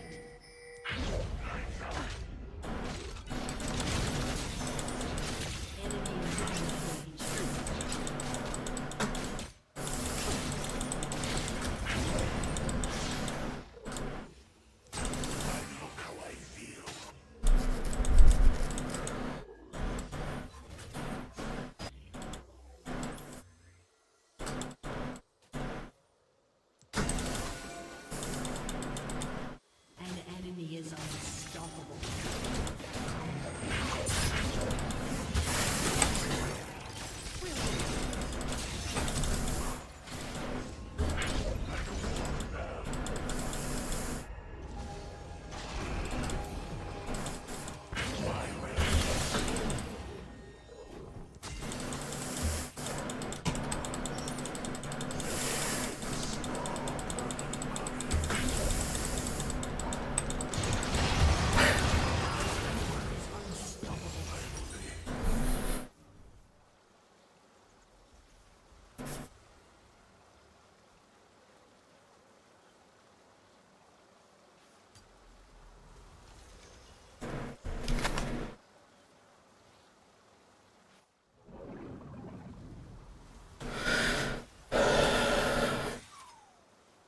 An enemy has been slain.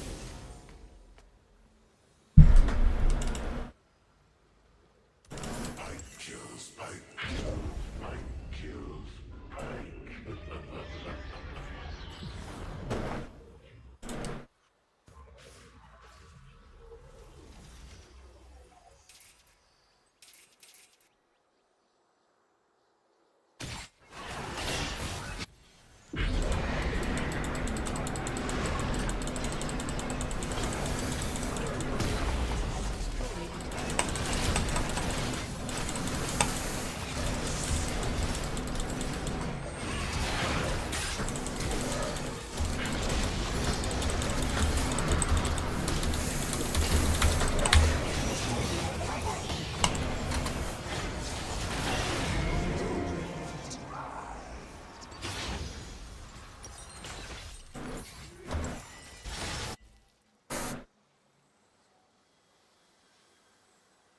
An ally has been slain.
Killing spree.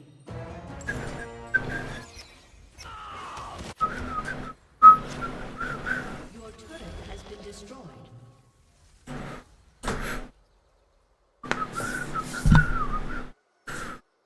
Ace. Heroes are born from crisis.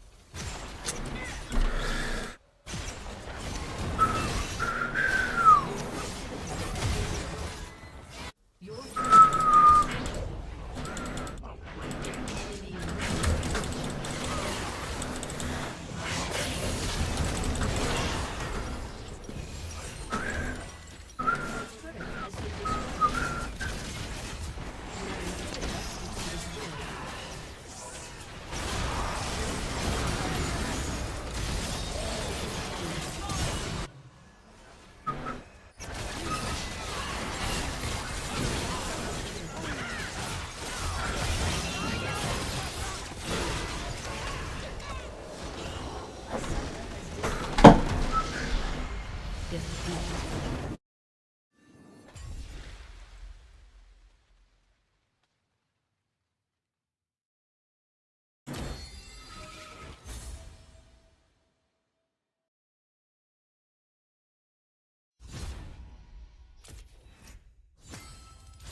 The heart is the strongest muscle.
Welcome to Summoner's Rift. You are safe with Rome. 30 seconds to minion spawn.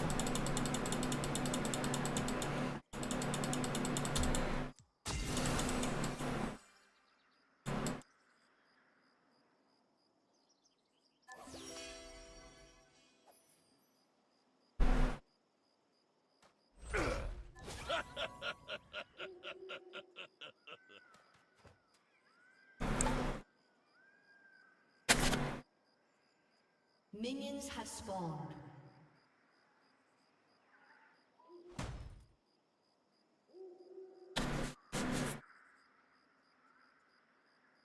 I wonder what's around next corner.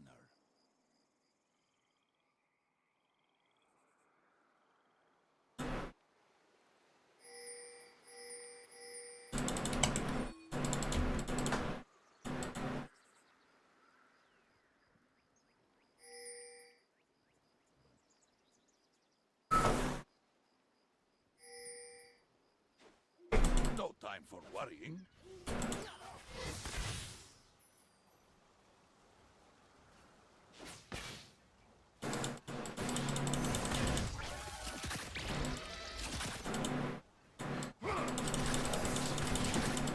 Mother always said, don't lose.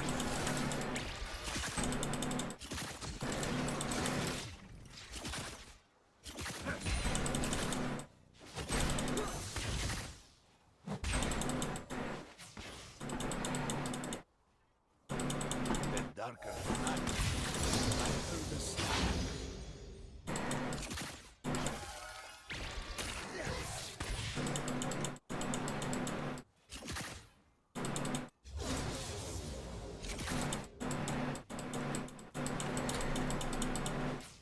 If you have problems, you come to me first.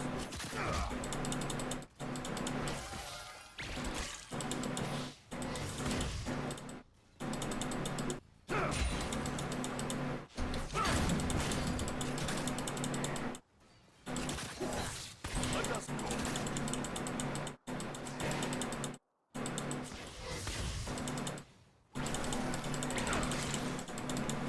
All right, my friend.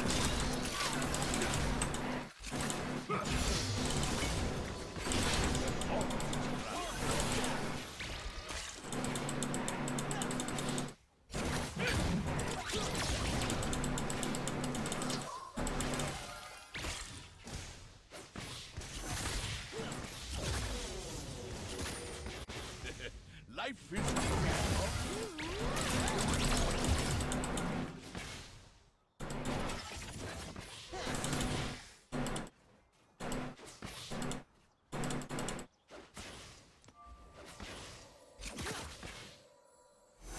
even heaviest door can be opened. First blood.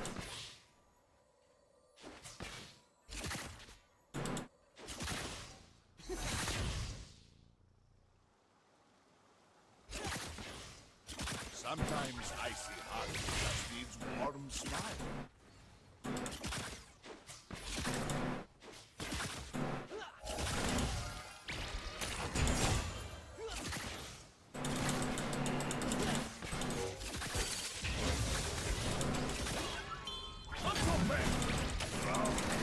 On the job.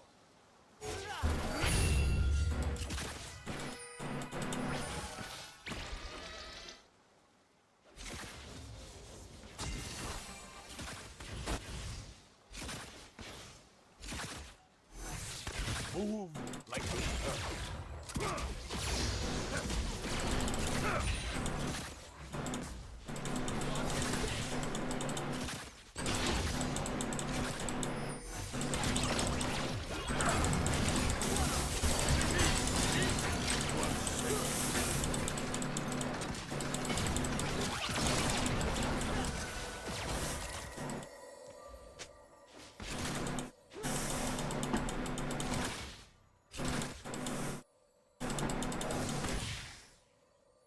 Wonder around next door.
Look up to me.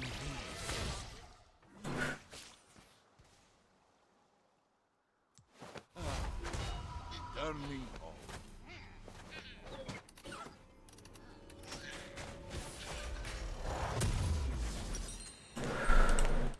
These shoes, they're too tight.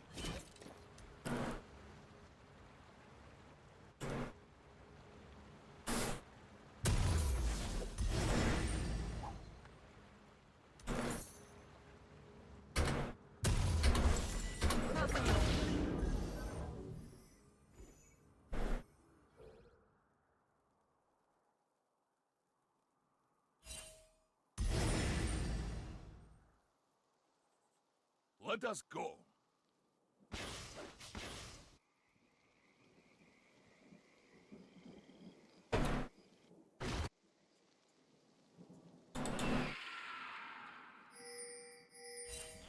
You can always trust Brom.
An ally has been slain.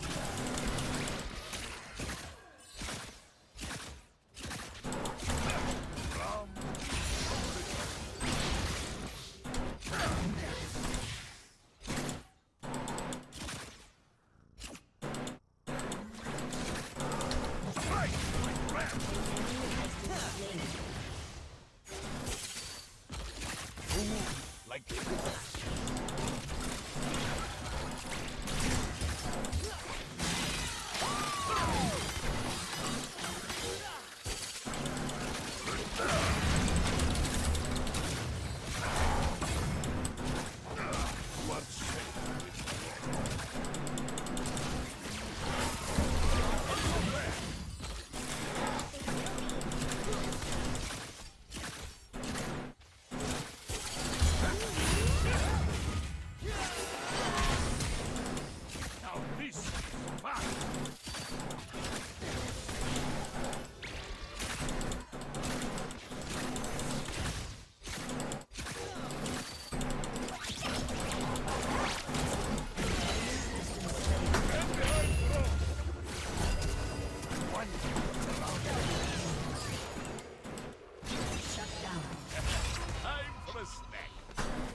no time for worrying.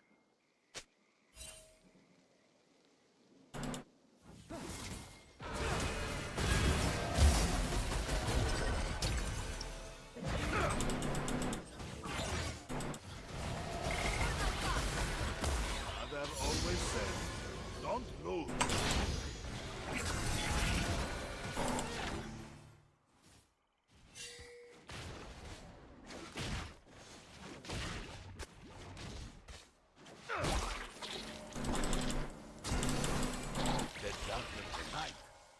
brighter the stars. An ally has been slain.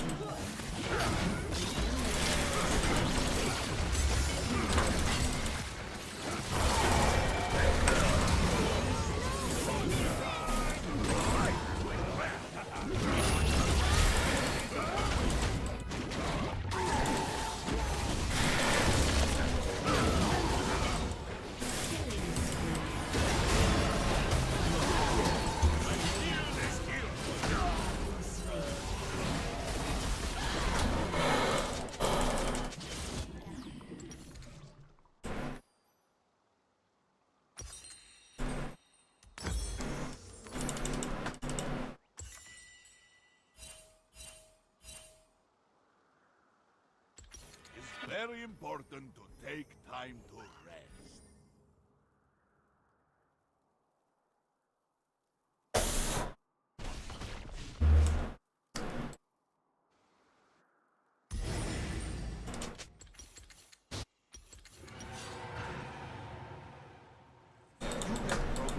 You got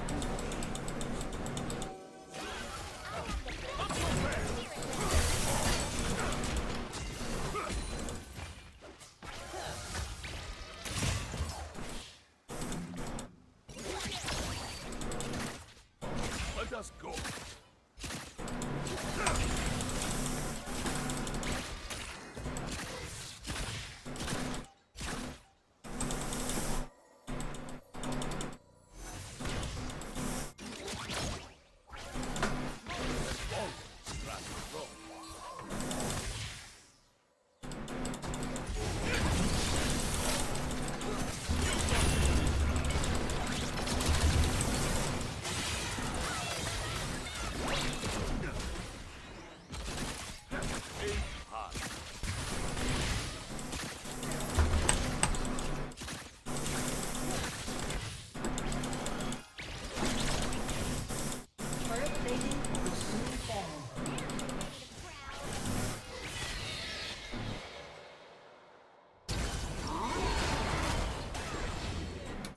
Back I go.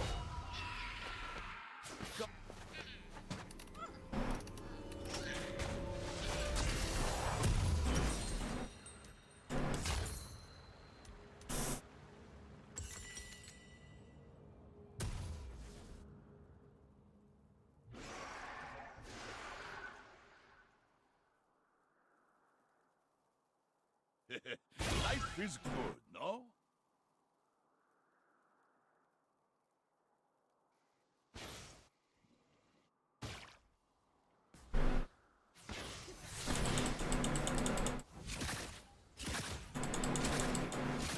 Even heaviest can be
so strong.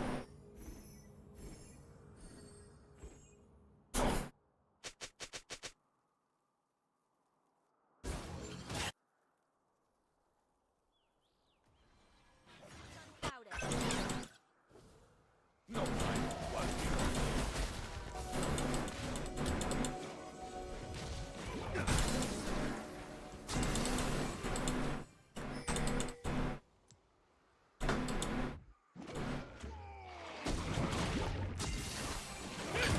Today we fight each other. Tomorrow we may fight together.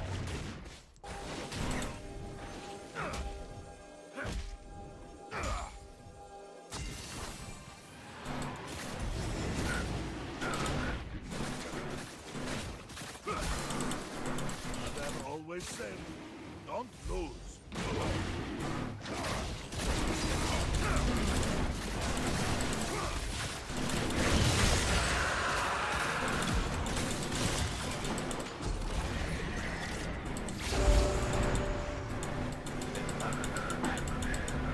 Under the stars.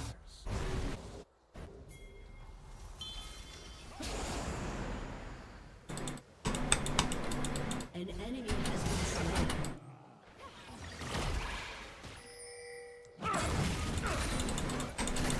You have a problem, you come to me first.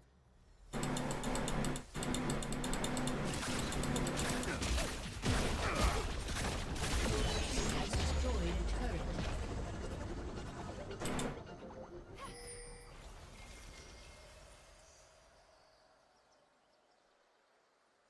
Let us go.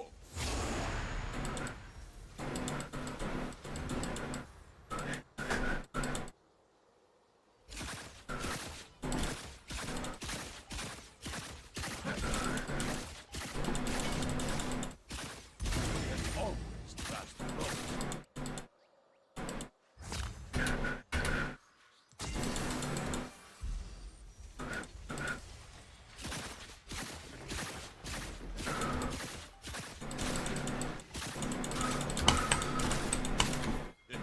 Life is good, no?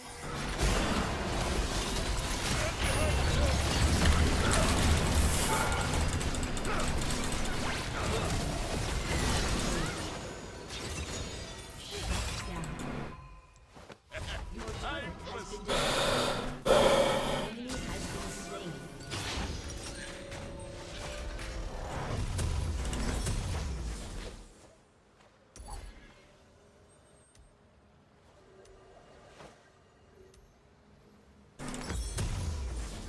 No sneaking up on Rome this time.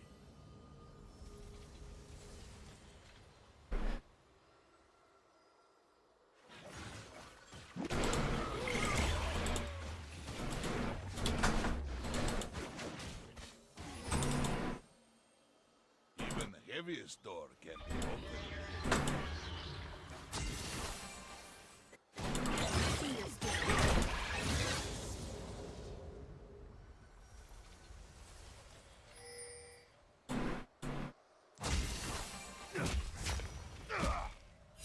Sometimes icy heart just needs warm smile.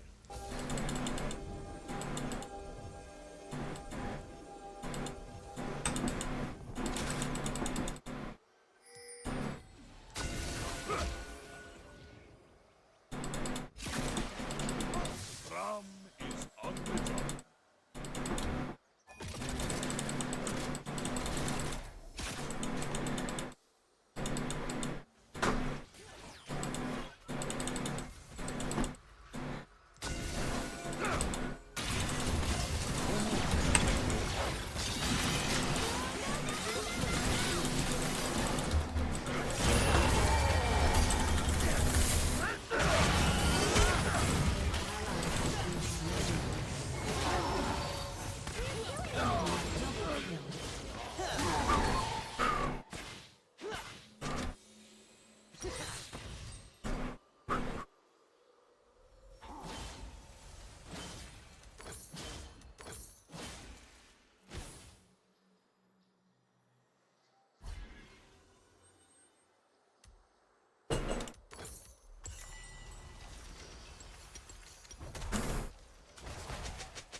See?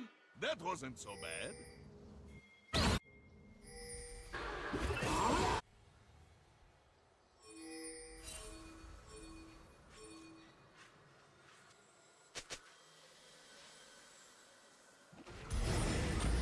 What's safe?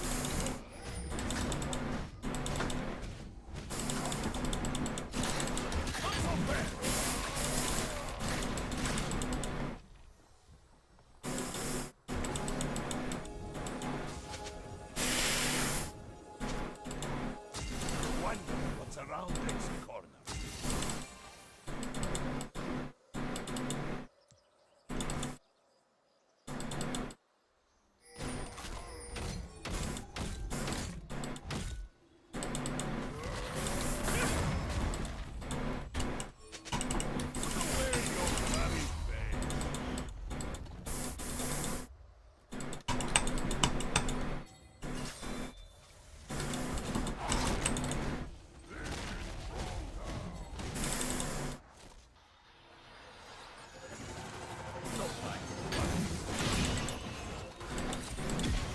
Your turret has been destroyed.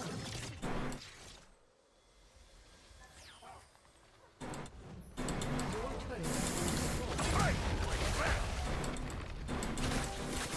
Mother always said, don't lose.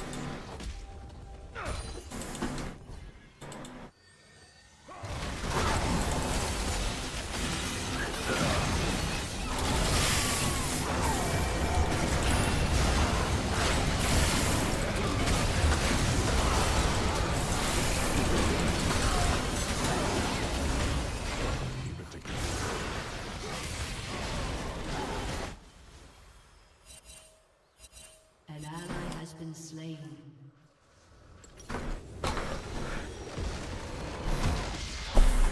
Defeat.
What's up, killer?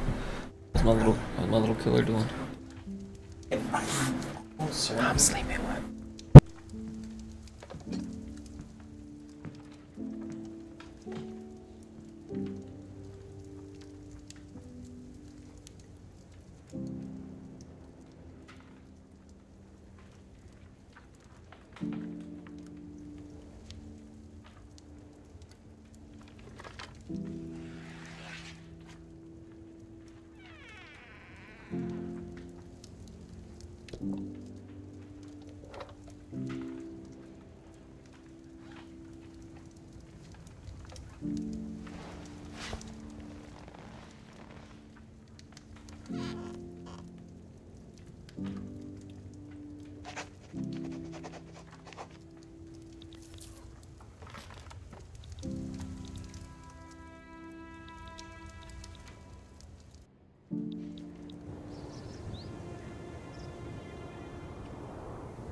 glaciers, over crevasses, and sometimes deep snow.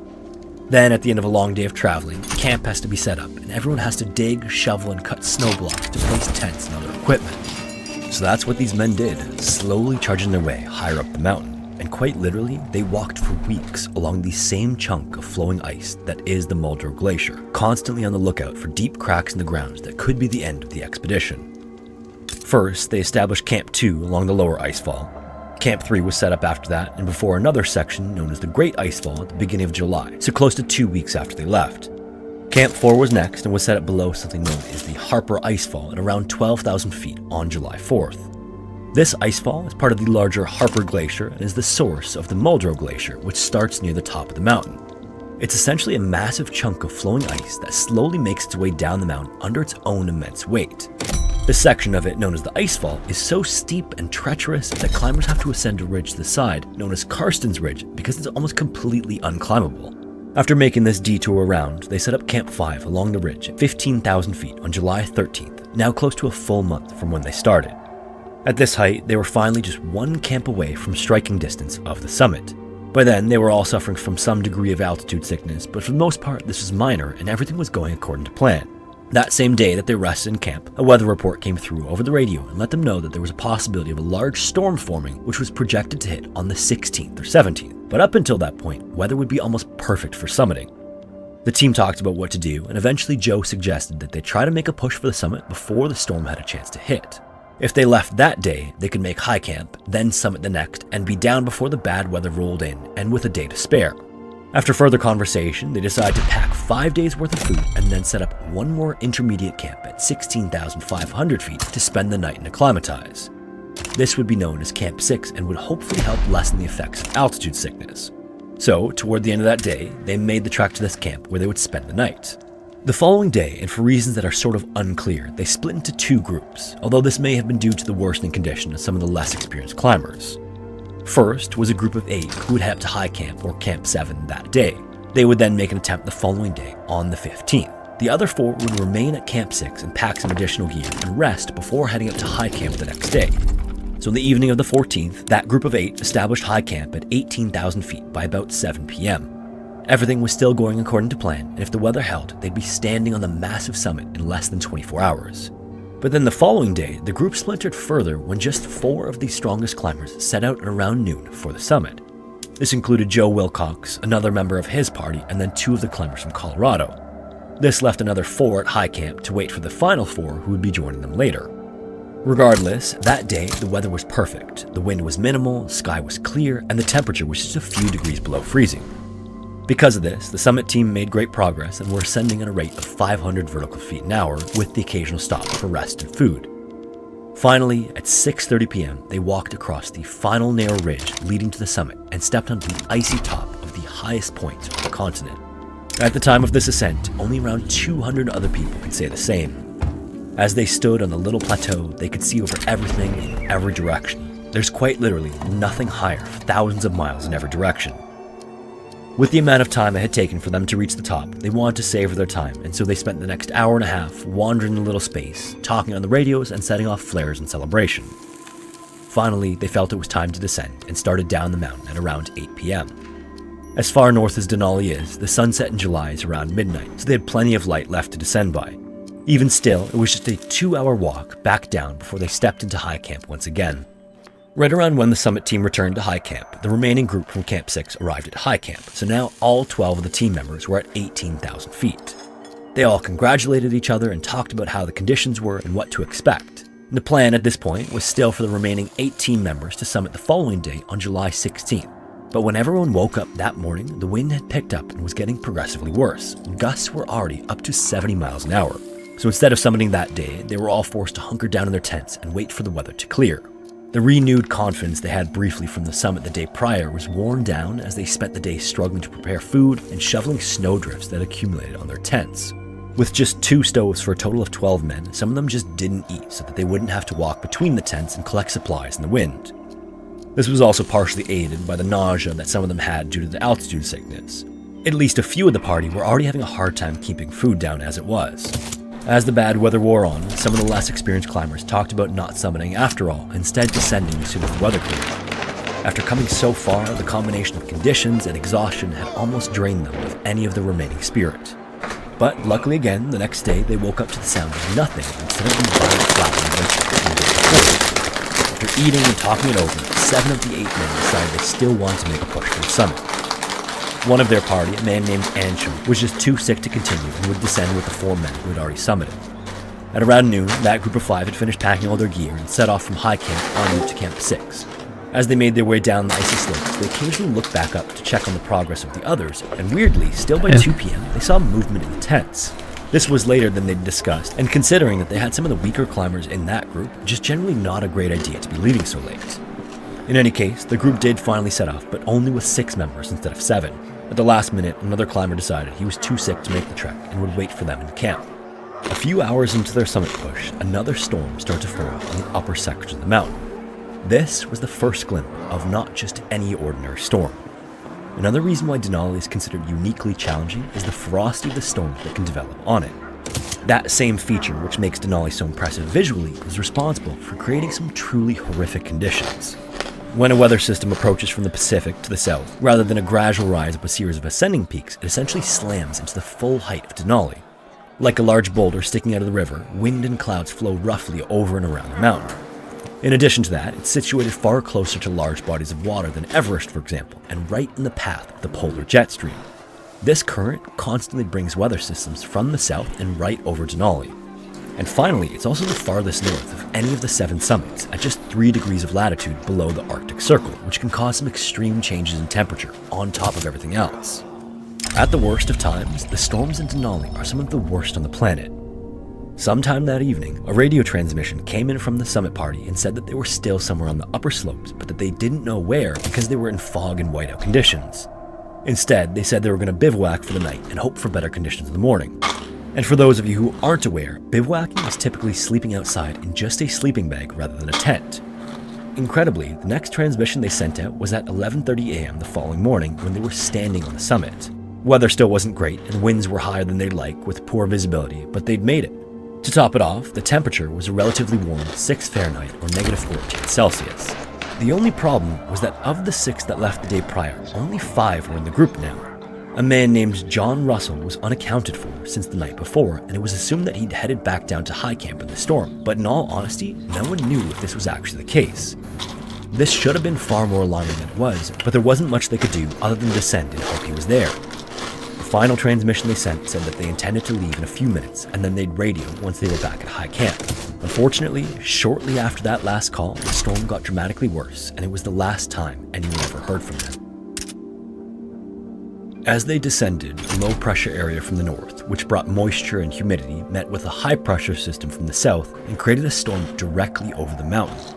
At the time, winds were estimated to be up to 150 miles an hour or 240 kilometers an hour, which on its own would be insane enough. This would have made it almost impossible to walk along the narrow ridgelines with all their fresh tracks being erased as they went. However, later modeling showed that near the summit, winds could have been up to 300 miles per hour or 480 kilometers an hour. Take these with a bit of a grain of salt since they weren't directly measured, and because if this was true, this would shatter the wind speed records on Earth. Either way, this storm is said to have been the worst experienced by any mountaineers on any mountain in the history of mountaineering. To go along with those brutal winds, temperatures dropped to as low as 30 degrees below zero. This would have made their situation completely hopeless. They wouldn't have been able to walk, let alone see in those conditions, and depending on how exposed they were on the route, they might have been struggling to even stay on the mountain. It's thought that they may have tried to bivouac about 1,000 feet from the summit, but this would have offered them no shelter from the storms. And horrifyingly, this storm would last for 4 days except for a few small breaks. Even for the men at Camp 5, all they could do was wait and hope for a break in the storm to descend. The day that the second group summited was the 18th. The following day on the 19th, the storm was far too bad for anything but hunkering down in the tents and trying to survive. On the 20th, 3 of the strongest climbers from the lower group tried to go back up to High Camp and find the men, but it would take them 4 hours to travel just a half mile. The conditions were still whiteout and a fresh foot of snow had fallen, completely covering their tracks. When they were eventually forced to turn around, even their new tracks from that day still were completely erased. At midday, there was a brief break in the storm for a couple of hours, and the lower group was able to get a clear view up the mountain and the route that the upper group might have taken. But despite scanning the mountainside for a long time, there was no sign of anything. No trail, no people, no tents, and no radio transmissions would come in. It was at this point that they realized that the situation was desperate and sent an emergency radio transmission to the park ranger station. And then soon enough, the storm set in again and would continue to rage as violently as it had before. They spent the rest of the 20th and then the 21st huddled together in 2 tents. Eventually, it became so severe that all 5 men were forced into a little 3-person tent to try to stay warm. Even still, all of their clothes were soaked and they could barely eat, drink, and sleep that night or the night of the 22nd. Then, by the morning of the 23rd, they knew that they couldn't wait and camp anymore. If they stayed any longer, they risked dying of hypothermia themselves, so at the first sign of a break in the weather, they set down from 15,000 feet. About midway across Karstens Ridge, they were met by members of the Mountaineering Club of Alaska who brought hot drinks and dry clothing. One of these members then accompanied them down as the rest of the club members continued higher in search of the missing. Finally, after over a month in Denali, they walked back into base camp on July 25th. Joe Wilcox took it upon himself to travel from there to Wonder Lake to alert the ranger station and request a helicopter to pick up the others. Although they were exhausted and crushed by the loss of the rest of the party, they managed to escape relatively unscathed. Meanwhile, the storm continued to rage on until finally coming to an end on the 28th, 3 days later. The Mountaineering Club members were finally able to travel higher up and find what remained of High Camp. In it, they found the tents had been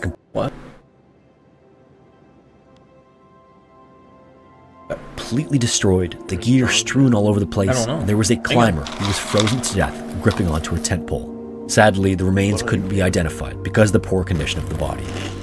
The following day, they retraced the route the group had taken and found 2 more bodies at the base of an area known as Archdeacon's Tower. They were found frozen upright and in a position which seemed to indicate they were bracing against the wind. Again, the bodies were badly frozen and were in too bad a shape to be identified. Those were the last to be found. The final 4 members of the group were somewhere on the mountain, buried or fallen into somewhere unreachable. It's even thought that the speed of the wind might have been so strong that they could have been, quite literally, blown off of Denali. In an attempt to get closure for the families, a year later in 1968, a humanitarian effort was organized to try to find and retrieve them, but unfortunately by then, even less remained. Not a single trace of any of them was ever found. At the time, and maybe still currently, the 1967 Mount Denali disaster was considered to be the worst in American mountaineering history. And with the gravity of the disaster, pretty quickly there was controversy about who was to blame. Naturally, outside observers looked to the leaders of the expedition, including Joe Wilcox as the person responsible. This was only made more confusing when the surviving members started publishing books about their accounts of the events, which often conflicted with one another.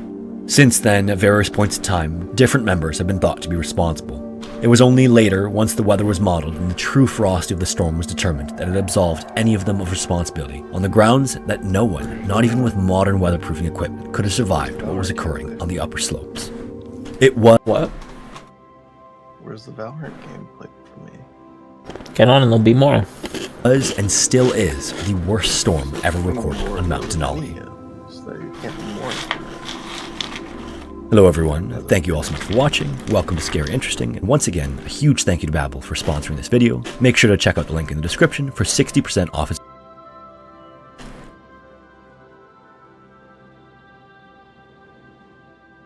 There is a terrifying phenomenon that occurs in the deepest and largest mines on Earth.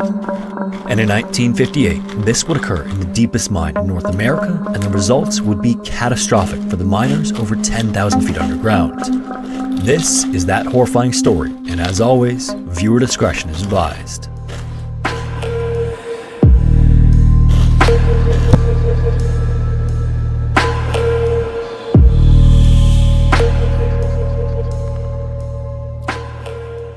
Nova Scotia is one of Canada's 13 provinces and territories with a population of just more than 1 million in early 2024. Incredibly, among the country's provinces and territories, it's the second most densely populated as well as the second smallest by area. It's also home to a variety of natural resources, and so mining has been a central part of its economy for more than 300 years. Over that time, the province has exported more than 20 different mineral products all over the world, but beginning in the 18th century all the way through the better part of the 20th century, coal was king in Nova Scotia. It's estimated that around 400 million tons of it have been mined from more than 300 coal deposits since 1720.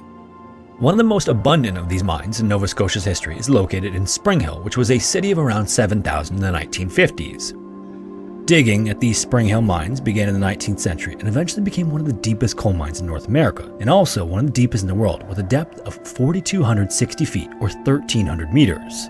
And during its heyday, the Spring Hill mine saw its share of success and a couple of horrific disasters. The first one was on February 21st, 1891, when an explosion occurred in the number 1 and number 2 collieries, which was caused by an accumulation of coal dust that was blown through both shafts by the ventilation system. The dust then ignited and caused one of the worst disasters in Nova Scotia's history, with 125 miners losing their lives. Then, 65 years later, another 39 miners were killed in November of 1956 when another blast occurred with circumstances oddly similar to the first explosion. A large quantity of fine coal dust was being carried toward the exit of the mine by a rail car, and on its journey, it passed through a strong gust from the ventilation system. This highly flammable dust then spread, which was then compounded when the train derailed and collided with a power line. You don't put any good posts in there. And when it did, the electricity arced and lit the coal dust. Much like the first, this explosion and derailment was catastrophic for the community and the mine. Most of the number 4 shaft was destroyed, which trapped a handful of miners underground for some time until they were rescued. Then, once the survivors were out, the tunnels to the still raging fire were closed off with bricks to choke off its oxygen supply so it would burn itself out. By January of the following year, the bricks could finally be removed and the rest of the bodies recovered. However, the number 4 shaft would be closed permanently as a result. Incredibly, this could have been much worse if not for changes that had been implemented after the 1891 disaster, and new mining technology was credited with allowing 88 miners to escape with their lives. Part of the credit for that goes to a mining technique change that occurred about 20 years earlier. Mining coal can be done in a number of ways using a variety of processes, and from when the Spring Hill mine opened in the 1930s, the coal deposit there was mined using something known as the room and pillar technique. This is when long horizontal corridors are lined with timber supports that lead to different rooms where mining occurs. This is also done in a sort of grid pattern to help maintain the structural integrity of the mine. One of the disadvantages of this method, though, is that by leaving natural rock pillars to support the weight of the layer above, overall coal production couldn't reach its full potential because parts of the deposit quite literally supported the mine. Additionally, if the pillars in the tunnels weren't installed correctly, it could cause collapses. So eventually, Spring Hill switched to something known as longwall mining. This is when miners go back and forth across the whole face of a deposit to remove everything as they move forward. As the coal is extracted, hydraulic supports temporarily hold up the roof, and as the miners continue on, the roof of the mine sections behind them is allowed to collapse in a controlled way. Surprisingly, although this sounds more dangerous, this is actually considered safer than room and pillar mining. In addition, the longwall technique would yield around 80% recovery rate compared to the 60% using room and pillar. However, even with a safer technique and even with the best preparation, sometimes things happen that are entirely out of your control. It was mid-afternoon on October 23, 1958, when 45-year-old Maurice Ruddick, Levi Miley, and 172 other second-shift Spring Hill miners showed up for work. As the crew went to their various work areas, Maurice's mind was elsewhere. Earlier that day, he brought his wife and their brand new baby home from the hospital, which was the couple's 12th child. With so many mouths to feed, Maurice couldn't afford to take much time off, so even though he would much rather be at home helping his wife, he had to keep mining to provide for his family. While he daydreamed, the men stepped onto trolleys that took them to some of the deepest, darkest reaches of the mine. As was commonly the case on the long trip inside, the crew talked, joked, and even sang. Maurice was once in a quartet and loved the opportunity to sing with the other men he shared the mine with. Now, just as an aside, although the depth of the mine was 4,200 feet, the shafts were dug diagonally, and so many of the levels were assigned names based on their length instead of their depth. That's why the levels will have names that seem far longer than the total depth of the mine. Anyway, around the 13,000 foot level, or nearly 4,000 meters into the mine, Maurice and Levi hopped off the trolley and began making their way to the gigantic wall they'd be chipping away at. When they reached their work site, Maurice found himself starving, so he opened his lunchbox, grabbed a sandwich, and scarfed it down while preparing to move some coal with Levi. For the next 6 hours, the pair worked tirelessly, blasting coal off the wall using compressed air chipper picks and loading onto the conveyor, which took it all the way to the mine carts that would carry it to the surface. They would do this all the way until their shift ended at 11 o'clock when the night crew would come to relieve them. As they worked, Maurice's thoughts returned to his family. By the time he'd get home, the kids and his wife would be fast asleep, but that didn't mean he couldn't spend some time marveling at the family's new addition, and he was looking forward to that. Several hours later, at exactly 8:05 p.m., he was slammed back to his senses as the ground started to shake. This was a feeling miners and Spring Hill residents were all too familiar with. The mines were so massive and so deep that the rock inside was constantly under more and more pressure. As coal was removed, so was the natural support the rock provided, which is why hydraulic supports and pillars were necessary to make up for that difference. Still, the amount of weight on the layer above was constantly growing, and even in the days leading up to that moment, the men noticed that the normally soft coal was hardening, making it much more difficult to remove. They knew that this meant something known as a bump was coming. This is a phenomenon that's generally only a problem for the largest of mines. A bump is literal seismic activity that's caused by the mine itself. Since weight is constantly shifting with the removal of rock and ore, stress starts to build and eventually the mine starts to shift. This can eventually cause a sudden, violent failure of the supports and earthquakes of varying strength. In fact, between March and September of that year, 6 large bumps had been recorded, and even earlier that same day, a smaller bump was felt but mostly ignored. In that instant though, Maurice and Levi knew that this wasn't just an average bump when the walls, floor, and ceilings started to collapse, shooting massive rocks in every direction. There were then 3 shockwaves that tore through the mine, closing exits with piles of heavy rock debris. Maurice had been standing near the top of the wall when it hit, and the sound was so deafening that it made him dizzy. Then, as quickly as it started, the bump came to an end as the noise from the shaking was replaced by the screams of men at nearly every level of the mine. As Maurice started to regain his wits, he found that he was buried up to his waist in coal. Then, turning his headlamp on, he could see nothing but coal dust all around him, knowing that if it ignited, he would burn to death. It wasn't until it all settled that he saw that the once tall tunnel was now only about 5 feet or 1.5 meters high. Maurice then began to check himself over because the situation was so disorienting that he wasn't even sure if he was hurt badly or not initially. Miraculously, other than a few small cuts and bruises, he was fine, and overall, considering the destruction around him, he was extremely lucky when many of his colleagues were not. After crawling out of the coal, Maurice came across another miner, a man named Percy Rector, whose arm had been squished between 2 large timber supports. Unfortunately, all the tools and equipment they had before the bump were now buried under the rubble, and there was no way to free him otherwise. So next, Maurice gathered up every aspirin the 7 men around him had on them and fed them to Percy.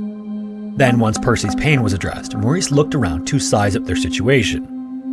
The 7 men were now locked into an area around 50 feet or 15 meters long, 4 feet or just over a meter wide, and just high enough to stand up in. All of the exits were completely closed off otherwise.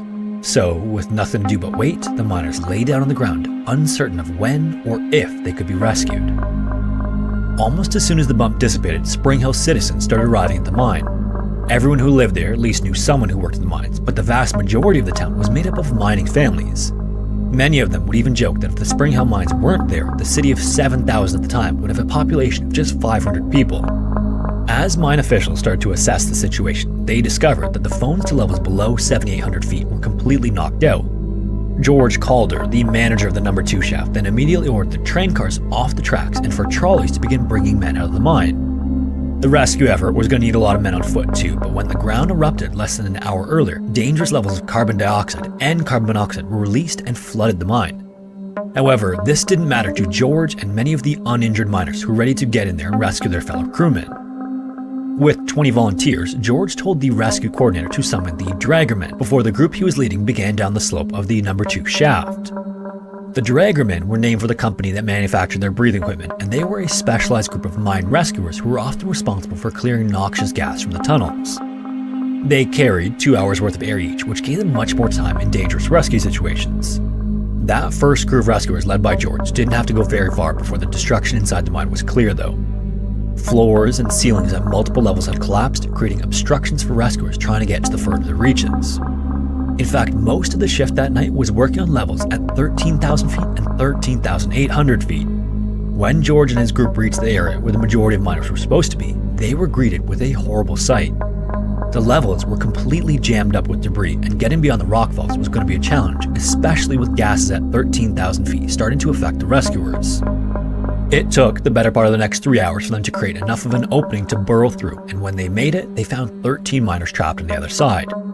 By that time, only 36 of 174 miners had made it out of the crumbling labyrinth below ground, and rescuers could hear the cries and groans of men in other sections they couldn't reach yet. As the sun rose over Spring Hill the next morning, the count of survivors who made it out reached 81. Among them, 15 were injured enough to need medical attention, and many of those who had escaped were working on the 13,400-foot levels and the 13,800-foot levels, but a further 93 men were unaccounted for on the 13,000-foot level. As the picture of the disaster became more and more clear, another terrifying discovery was made. Those who weren't working inside galleries or who hadn't been able to take appropriate shelter had been completely crushed between the floors, ceilings, and walls that gave way during the bump. And rescuers began to find pieces everywhere as they continued. The number of those still lost was uncertain, but it was clear that the toll would be considerable. And at around 5:45 on the morning of October 24th, the body of the first dead miner was removed from the mine and taken to the morgue. Outside the mine, the crowd had grown to include nearly all of Spring Hill, and they were joined by reporters from media outlets all over. Also arriving at Spring Hill that morning was Harold Gordon, the coal chief of Dosco, which owned the company that ran the mine. In the 1956 disaster 2 years earlier, it was actually Harold who led the rescue effort. As soon as he learned of this new incident, he jumped into his car and drove 300 miles to the scene and arrived in the early hours of October 24th. Then, once he was there, he wasted very little time and entered the mine with another group of rescuers to assess the situation. 9 hours later, he returned with grim news. He believed all 93 of the remaining missing men were dead, and he told reporters as much through a cracking voice. Harold was wrong though. The 7 men that included Maurice were still alive and waiting for rescue. They could hear what was going on around them, but it seemed like the noise never got much closer. Then in another area where Levi was working when the bump hit, he was putting wooden supports into the roof near the top of the 13,000-foot level.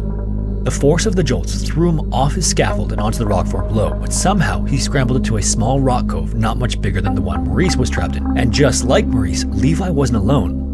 With him were 11 more miners, but one of which was badly hurt.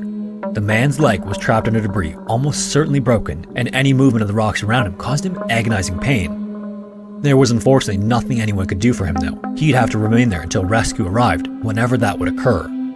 For days afterward, only bodies were recovered by the dejected rescuers coming out of the mine. And for those who were still alive and trapped below, the longer they were held captive, the more starvation and dehydration became a concern. Both Maurice and Levi's respective groups pooled all their food and water together and rationed them out. The supplies wouldn't last forever, but at least what they had would buy the rescuers more time to reach them. Maurice's group even divvied up some chewing tobacco one of the men had.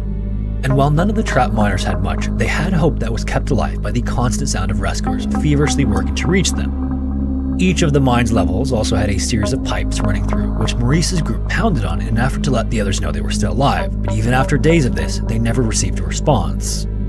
A few of the survivors even tried to burrow out, but only made it about 60 feet or 18 meters before they could go no further. Throughout it all, Maurice and his fellow survivors did what they could to keep spirits high. Monday, October 27th, was the 29th birthday of one of the men trapped with Maurice, so they took a sandwich and divided it up among each of them before singing happy birthday. But then, tragically, the next day, Percy succumbed to his devastating arm injury. For days before he passed, he begged the others to remove the arm, but no one had a knife. By that point as well, they were living in complete darkness. All the headlamps had died, and not long after, they ran out of food and water. In an attempt to stave off hunger, some of them even tried eating the dried bark off some of the timber, but this proved to be inedible when it quickly came back up. And 6 days after the bump, the high hopes of rescue had dwindled both inside and outside the mine. That was until it came rushing back on October 29th. That day, a mining engineer was at the 13,000-foot level, testing the levels of harmful gases when he thought he heard the faint sound of talking. There seemed to be no way that anyone could still be alive after all that time, but he stopped to listen anyway. Then, holding his breath, he didn't move a muscle to see if he could hear it again. As the engineer put his ear to the pipe, he could hear someone say they were alive and that water was desperately needed. On the other end, as Levi and the others remained quiet, the response they were waiting for finally came. While rescuers concentrated on removing 60 feet of rock that stood between them and the trapped miners, they were able to use the pipe to send supplies through to them. This immediately lifted the spirits of the men inside. They may still have been trapped and sitting in complete darkness, but their ordeal was coming to an end, and they would enjoy their last few hours in the mine with hot soup, coffee, and cold water. Finally, after nearly 12 hours of continuous work, the last bit of rock was removed from a tunnel rescuers had created, and the men on both sides finally met in celebration and relief. News of the rescue then spread around the community quickly, and the crowd started to gather again to greet the newly found survivors when they finally exited the mine. The discovery and rescue was bittersweet though. There were still 49 men unaccounted for, and the digging continued. In the early morning hours of November 1st, so 9 days after the bump all but destroyed the mine, one of the rescuers heard rhythmic tapping coming from somewhere. He then hushed the other men so he could listen to where it was coming from, and once again it was through a pipe that communication between the two sides was established. Every day of the ordeal, the men in Maurice's group hammered on the pipe, hoping that someone would hear them, but receiving no response, just like Levi's group experienced. But then suddenly, the men inside heard a voice through the pipe asking how many were still alive. The response from the trapped men was a mixture of tears and celebration, and hours later, they were finally free. On their journey back to the surface, most of these 7 rescue men were able to walk at least part of the way under their own power, but all of them were still weak and severely dehydrated despite the water sent through to them through the pipe. When they reached the surface around 9 o'clock that morning, they were greeted with cheers from the gathered crowd before being brought to the hospital. All things considered, they were in surprisingly good shape, although each of them had lost about 10 pounds or more. The 6 men who were trapped with Maurice also credited him with keeping spirits high and preventing the group from giving up hope. When things looked bleak, Maurice would lead the men in prayer or sing a hymn to take their minds off the predicament, even for a moment. And they didn't know it at the time, but they were the last men to walk out of the mine alive. When that was confirmed, it was learned that 75 men lost their lives either during the bump or in the days afterward, and the process of getting the bodies out was painstaking and long. Due to the advanced state of decomposition from heat that far underground, each of the bodies was brought back to the surface inside airtight aluminum coffins. During the ordeal as well, reporters spoke with a handful of miners, many of whom had been stuck inside for at least several days, and their responses to questions about their experiences were vastly different. Levi's first words after 6 days inside the mine was that he needs to get home to tend to his chickens. Another survivor was asked what he wanted most now that he was out of the mine, and he replied that he wanted a 7-Up soda. Upon hearing this interview, the Pepsi-Cola company hired him as a spokesman. Another miner who spoke to the media, however, said that this was his last shift he was ever going to work in a mine, adding that being trapped was the worst experience of his life.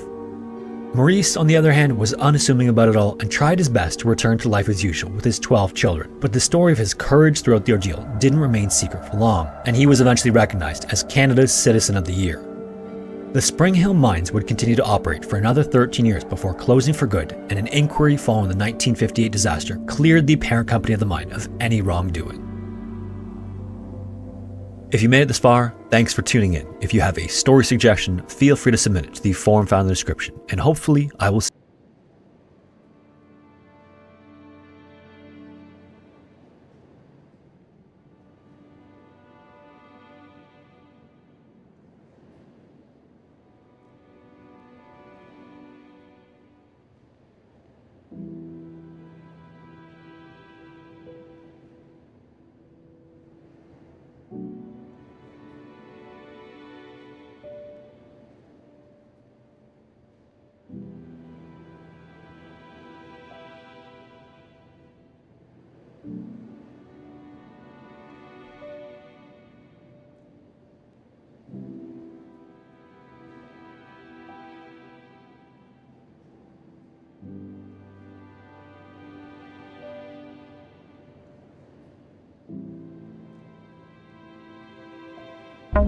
Hello everyone, and welcome back to Scary Interesting. In this video, we're going to go over 3 more horrifying cave stories. The first story actually takes place in the infamous Nutty Putty Cave, but it is not about John Jones. And the final story is about the worst possible thing you can imagine seeing miles deep into a massive cave. As always, viewer discretion is advised.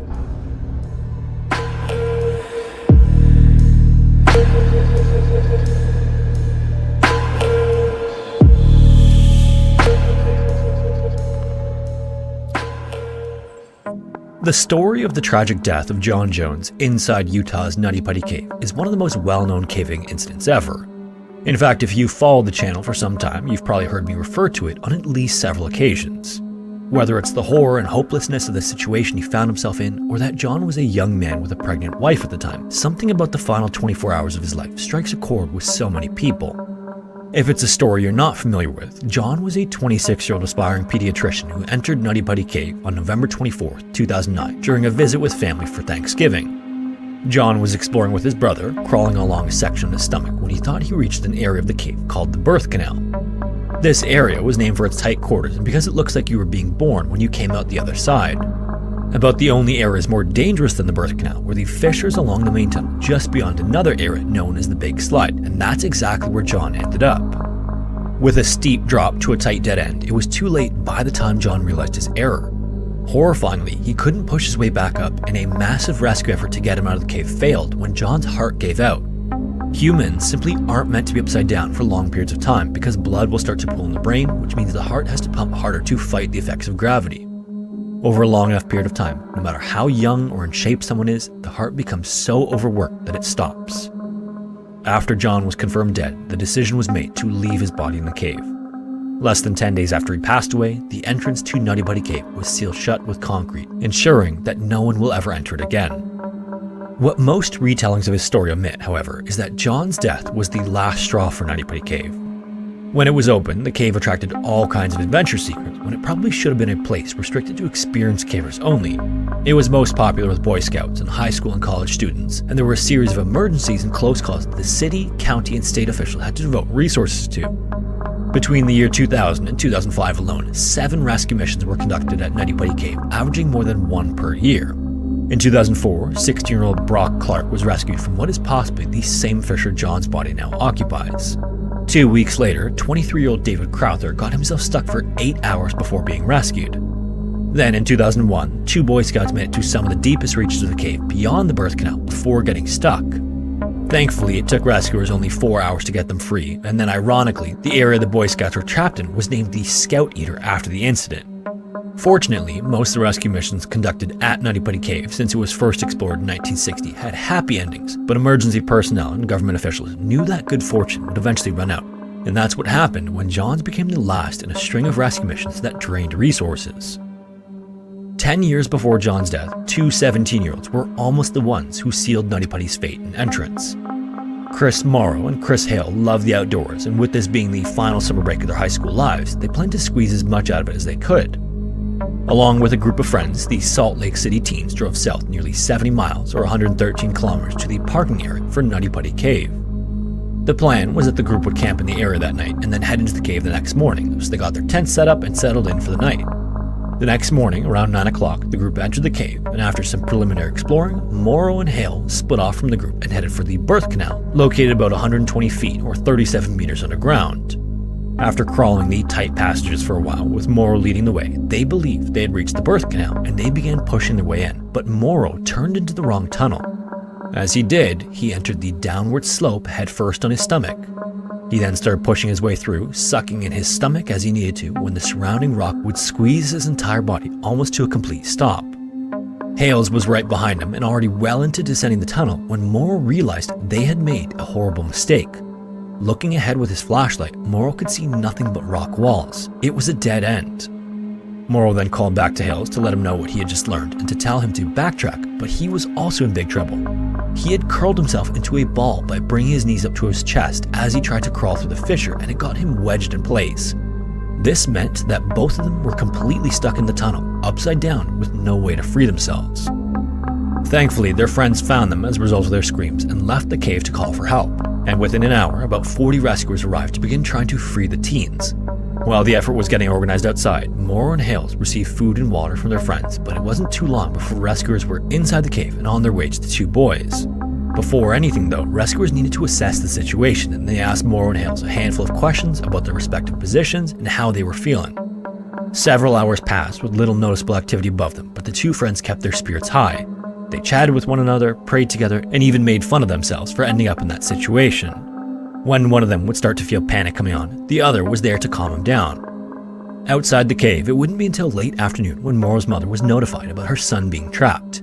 As soon as she learned about what happened, she headed right for Nutty Buddy Cave. Throughout the drive, she kept thinking about when she said goodbye to him the day before. She was visibly worried, and he did his best to ease her concerns, telling her that what he was planning to do was totally safe. Back inside the cave, after understanding the situation better, rescuers believed that the best way to get them out would be to pull them up with a rope attached to their feet. A member of the rescue team then slid down to Hales and tied a rope around his ankles before being pulled back up. When the fissure was clear, rescuers pulled while Hales wiggled his way free of the jutting rocks that had been poking in the back since the morning. Around 10:30 p.m., 12 hours after getting stuck, Hales was finally free. It would take a few more hours to get Morrow out, but he joined his friend outside to receive medical attention. The boys hugged and shared another laugh about the situation that could have had a far worse ending. Both of them managed to escape with just a few minor scrapes and scratches. Morrow even said afterward that he had continued telling himself that he wasn't claustrophobic to keep himself from losing his cool. If you're wondering whether or not he became claustrophobic as a result of his experience, Morrow actually returned to Nutty Putty Cave 2 more times before it was finally sealed shut in 2009. On one of those visits, he even went back to the same spot he got stuck in, but he made it out without incident. Unfortunately, not every caving incident ends so well. May 14th, 2022 was a beautiful spring day in Chiefland, Florida, with clear skies and a nice cool breeze that made its balmy temperatures much more tolerable. The area is home to Manatee Springs State Park, and as its name suggests, some of the park's waters are often inhabited by manatees, which brings in many tourists. One of its biggest attractions, however, is the underwater cave system, which was believed to be one of the longest in the world at one time. And with more than 20,000 known caves within the system, which also connects to a handful of sinkholes from the surface, Manatee Springs State Park is a mecca of sorts for cave divers. And this is exactly what drew 2 father-son teams there late in the morning on May 14th. Now, in the literature about this incident, none of the divers are named, so they've been assigned pseudonyms to prevent confusion. The 4 divers were cave certified, but only in the Intro to Caves course. However, with 100 dives each, they felt confident in taking on such a challenging dive. They actually got the idea while watching a YouTube video of a dive in the Manatee Springs cave system. At several points in the video they watched, the narrator acknowledges that their particular dive plan went against cave diver training, but because so many divers had done it before, it was worth the risk for, quote, a thrill every cave diver should experience, end quote. This was unfortunately all the encouragement the 4 divers needed, and watching the video was the extent of their research on the cave system. They never looked at a map or talked to any other divers who had been in the Manatee Springs system before. Instead, all they used was what they remembered from watching the video. The area they plan to dive consists of 3 sinkholes that are connected through underground tunnels, so the dive would be a type called a traverse, which is when divers enter in one place and exit in another. They'd enter the system through the Friedman sink, which only has a 4-foot wide shaft that drops into the tunnel system. From there, they'd swim downstream and pass through another sinkhole called the Sioux sink, which is an emergency-only exit since it was located in a campground area strictly for campers. Beyond Sioux Sink, they'd exit through an area known as Catfish Hotel, which is the most popular entrance to the cave system and one of the largest sinkholes in the park. The distance they'd cover would be about 1,712 feet or 522 meters, and for that distance, the 4 divers each brought 2 side-mounted cylinders of air filled to 3,800 psi.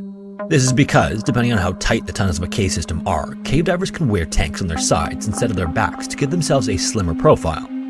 They also brought primary and backup lights, and the 2 fathers had video cameras with floodlights fixed to them. Finally, around 11:15 a.m. that morning, they entered Friedman Sink and split into 2 teams of 2, which is how they usually configured their dives. The 2 sons, who we'll call Billy and Mike, led the way, and their fathers, who we'll call John and Dave, followed in behind. As they made their way through the tunnels, they followed along the permanent guideline, which is a length of rope attached to the entrance that can help a cave diver find their way in the event of emergency or low visibility. Guidelines can also help divers navigate through complex systems that have a lot of forks and offshoots. As they made their way through, the interior of the tunnel was as spectacular and every bit the thrill the video's narrator promised. When they reached Sioux Sink, they continued on and picked up another guideline that would lead them to their exit at Catfish Hotel. Near the end of the line, however, Billy and Mike stopped as they approached a dark cloud in the distance. Visibility was near 0 ahead, and between sediment suspended in the water and the pitch-black darkness their lights barely penetrated, they weren't sure where they were or where to go. John and Dave arrived soon after and were just as clueless. After sitting there for a moment, Billy decided he'd swim through the silt a bit and see if visibility was any better ahead, but he only got about a body's length from the others before he thought better of it and turned around. Getting lost in the silt would be incredibly dangerous. He then pulled out his underwater slate and wrote the word manatee on it, followed by a question mark. Beyond Catfish Hotel is the park's namesake, Manatee Spring, and the waters there are off limits to divers. What Billy believed was that maybe they had accidentally bypassed Catfish Hotel and that they were in the tunnel heading to Manatee Spring instead. Unbeknownst to them, they were actually 10 to 15 feet from the upline for Catfish Hotel, basically just in reach of it. But since they didn't know that, in their minds with the information they had, they figured they had 2 choices. Either continue into the Forbidden Spring or turn back and try to find what they believed was Catfish Hotel. Based on this false assumption, it seemed as simple as just backtracking to the last sinkhole and surfacing there. Unfortunately, that couldn't have been further from the case. Their traverse dive had just changed to an out and back, and for that type of dive, gas calculations are a little bit different. On an out and back dive, divers need to factor in something called turn pressure, which is the minimum air pressure needed to make it back to where they entered. This is because out and back dives often require divers to swim against the current on the way in or out, and that can have a big impact on the amount of gas a diver should bring. Either way, after making the decision to turn around, John calculated his turn pressure and he determined they would be cutting it close already. And that was before he felt how strong the current was. Swimming against any current requires more effort than swimming with one, and since more effort raises respiration rate, a diver can burn through an air supply far more quickly. And that is exactly what all of them were doing as they fought for every bit of forward progress. John's concern immediately grew as his breathing rate skyrocketed. He even grabbed hold of the guideline and pulled himself forward hand over hand to keep moving. But either way, with every foot of distance, they burned through their precious air supply. Thankfully though, shortly afterward, he reached the upline for Sioux Sink and he saw Billy ascending toward the surface ahead of him. Then he looked back and saw Mike and Dave making progress behind him. He then flashed an OK signal to them and he received one back. Then, thinking he didn't have much time to spare, he grabbed the upline and started his own ascent. Right at noon, Billy broke the surface and 5 minutes later, so did John. Both of Billy's tanks had just less than half their air supply remaining, and only one of John's tanks was lower than Billy's. As they were checking this, they both knew they escaped what could have been a bad situation, but they still reserved any feeling of relief as they waited for the other two to surface, knowing that their tanks would likely be lower than their own. Then, when several minutes went by with no sign of Mike and Dave, John got his cell phone and called emergency services. Meanwhile, in the tunnel, Mike and Dave actually missed the upline for Sioux Sink and instead continued on toward their starting point, Friedman Sink. When Mike reached the uphill portion of that stretch of tunnel, he turned to check on Dave and saw his light wasn't far behind. Then when he reached the Friedman Sink upline, he immediately started ascending, believing that his father would be right behind him. He then broke the surface right at 12:20, and when he checked his tank pressure, he was alarmed to find one of his tanks completely empty and the other almost empty. By then, his father, who should have been right behind him, had been in the cave the longest of the four and still hadn't broken the surface at any of the sinkholes. 40 minutes later, just before 1 o'clock, emergency divers arrived, and by then it was clear what had happened. They then descended into the cave to look for Dave, and when they reached downstream of Friedman Sink, they found Dave's camera on the floor of the cave with its floodlight still glowing. Later, 2 divers from the International Underwater Cave Rescue and Recovery Team showed up and began a sweep of the cave system. Finally, they found Dave floating about midway through the uphill section near Friedman Sink. His air tanks had long been empty. In a later investigation by the National Speleological Society, it was determined that there were multiple events and circumstances that contributed to the loss. Importantly, they emphatically stated that the decision by all 4 of them to perform that particular dive in the first place is what doomed Dave. The current that runs through the Manatee Springs cave system makes it a siphon. Combine that with the traverse style of dive and you have conditions that would challenge even fully certified divers. One of the biggest problems the NSS also pointed out is that the divers didn't know about the high current and that their starting point set them up for failure. By entering Friedman Sink and swimming downstream, any need to turn around put them at risk of running out of air. Beyond that though, that's a factor that never should have come into play in the first place. Manatee Springs State Park has 2 main policies regarding diving. The first is that divers must be fully certified in cave diving to enter the system, and the second is that divers who have never been in the system must dive with someone who has. The 4 divers unfortunately had minimal cave diving training, and none of them bothered to learn more about the cave than what was communicated in the video they watched. The report also pointed blame at John first and then Mike. When John made it to Sioux Sink upline and signaled to Mike and Dave, he should have waited there for them to arrive so they knew where to ascend. Mike also later ascended Friedman Sink before Dave reached him. Finally, the NSS also assigns the last bit of blame to the creators of the YouTube video that inspired the dive. Serious cave divers are passionate about the safety of themselves and others in the sport, and urging unqualified divers to visit Manatee Springs was said to be irresponsible at best. As a final note, almost as if underscoring the difficulty of diving Manatee Springs, a year later in 2023, a highly experienced and properly certified diver who was with divers familiar with the cave lost his life when the current was so strong it pinned him to the ceiling of the cave and ripped his mask and rebreather system apart. Poland's deepest and largest known cave is named Śnieżna Cave. Its full name in Polish translates to Great Snowy Cave, and it's mainly located on the northern side of the Tatra Mountains. This range is a natural border between Poland and Slovakia, and the cave system actually has 5 separate entrances in different areas at different elevations. It was first discovered in 1959, and since then, Polish caving clubs have worked for decades to map the system. With each expedition, more and more unexplored areas have been discovered, including connections to other cave systems and even openings in nearby towns. Today, this massive limestone system has been mapped to a length of almost 15 miles or 24 kilometers and a depth of 2,703 feet or 824 meters. In the 1960s, cavers already actually reached almost 2,500 feet or 750 meters, but then in all the years since, because the deepest sections of the cave are so treacherous, cavers have only been able to go another 250 feet down.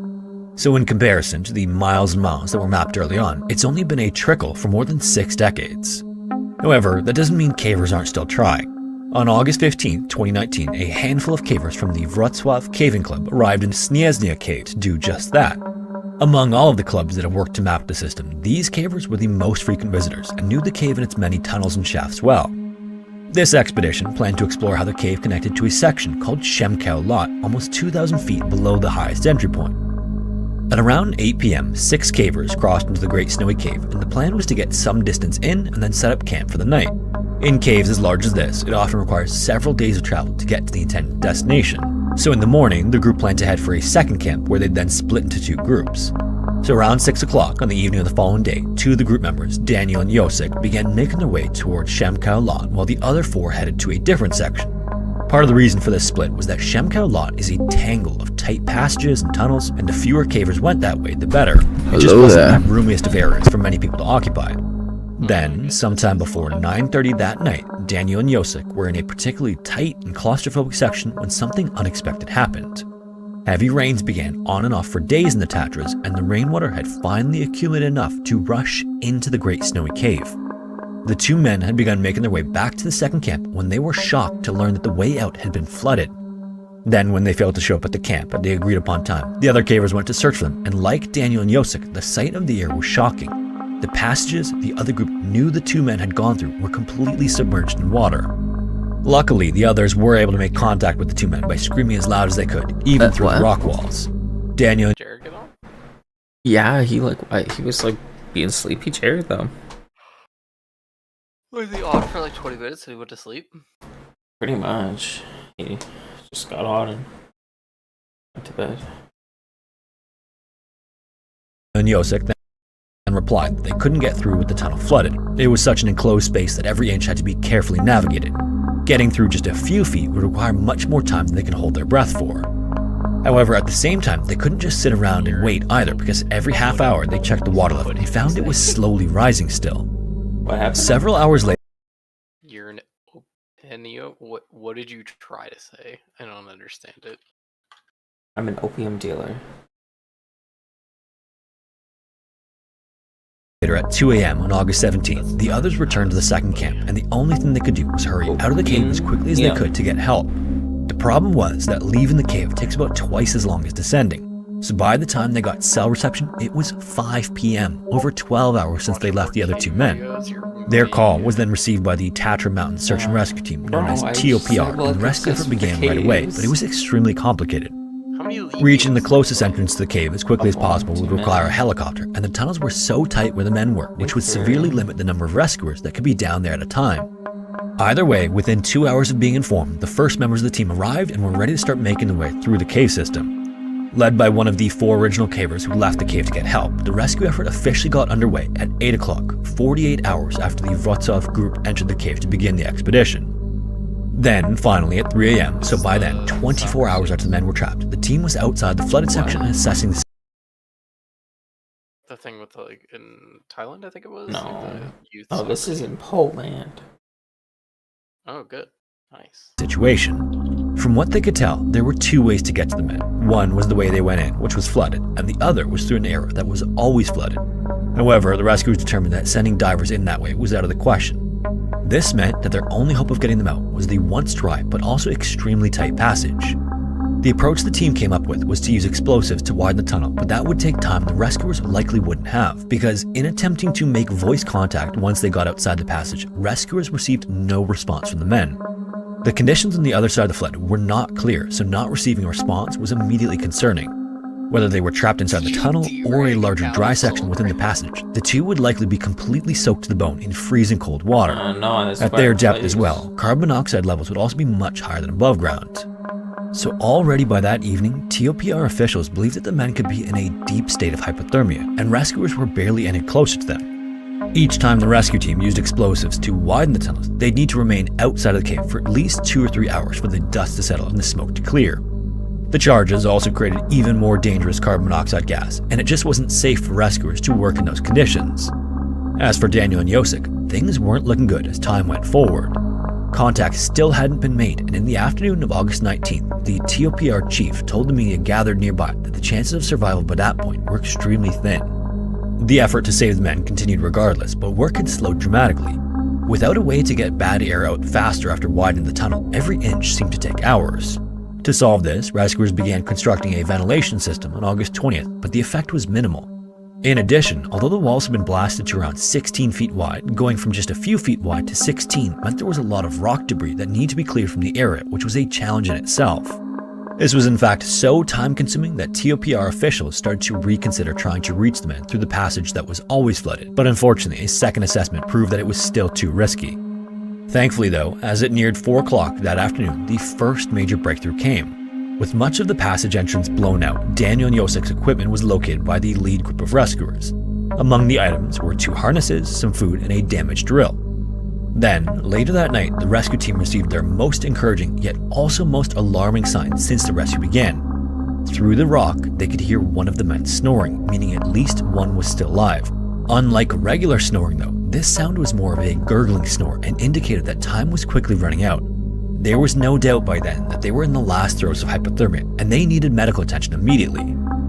As work continued and the first few minutes of August 21st went by, rescuers faced a new problem. Not only had the circumstances and conditions inside the cave made the effort complex and difficult, they had to stop what they were doing for the most unnecessary reason. Unauthorized locals had gotten into the cave to get a better look at the rescue operation. This resulted in the rescue team having to halt the widening of the cave and devote resources to chasing them out. These locals had also gained access through one of the other cave entrances, so more resources were then needed to guard the other ways in. Another 12 hours later, rescuers could feel they were getting close to the men, but based on the noises that were heard the night before, things were not looking good. Then, tragically, from the blasting, the weakened tunnel roof collapsed around the 985-foot or 300-meter mark. It was all but certain by then that there would be no rescue, only the hope of a body recovery eventually. Thankfully, no one was in the area when it happened, but the fall destroyed the ropes that had been rigged and the ventilation system. The entrance to the fissure the men were believed to be in was also completely blocked. But with no other options, the rescuers began removing the fallen rocks in the passage in order to start the process all over again. Finally, at 10 o'clock that night, word made it to leadership outside that visual contact had been made with one of the men. They couldn't reach him yet, but he wasn't moving or responding to the rescuers. It was unclear which of the men it was, but it was clear that he was dead. Then, the next morning, TOPR announced to the media that they were now in a recovery operation under the assumption that both men were dead. The one dead caver they found was lying wedged inside a narrow pipe, which led rescuers to believe that the 2 men got stuck attempting to rescue themselves and possibly drowned. It was also suggested that the men themselves were obstructing the flow of water so much that it accumulated around them until they were consumed by it. Understandably, the Wrocław Caving Club took exception to the assumption that both men were dead and appealed to the Polish Prime Minister to force TOPR to resume rescue operations, but the decision stood. On August 24th, a piece of cloth was located in the tunnel that was believed to belong to the second caver, who wouldn't be extracted from the cave all the way until September 5th. An autopsy later performed on both men revealed that the men died of hypothermia and did not drown, although obviously neither fate was preferable. On September 17th, the last of the equipment used in the operation was removed from the cave, 1 month to the day Daniel and Yosik were reported trapped. If you made it this far, thanks so much for watching. If you have a story suggestion, I'd love to hear it, and you could submit it to the form found in the description. In particular, if you have any caving stories you'd like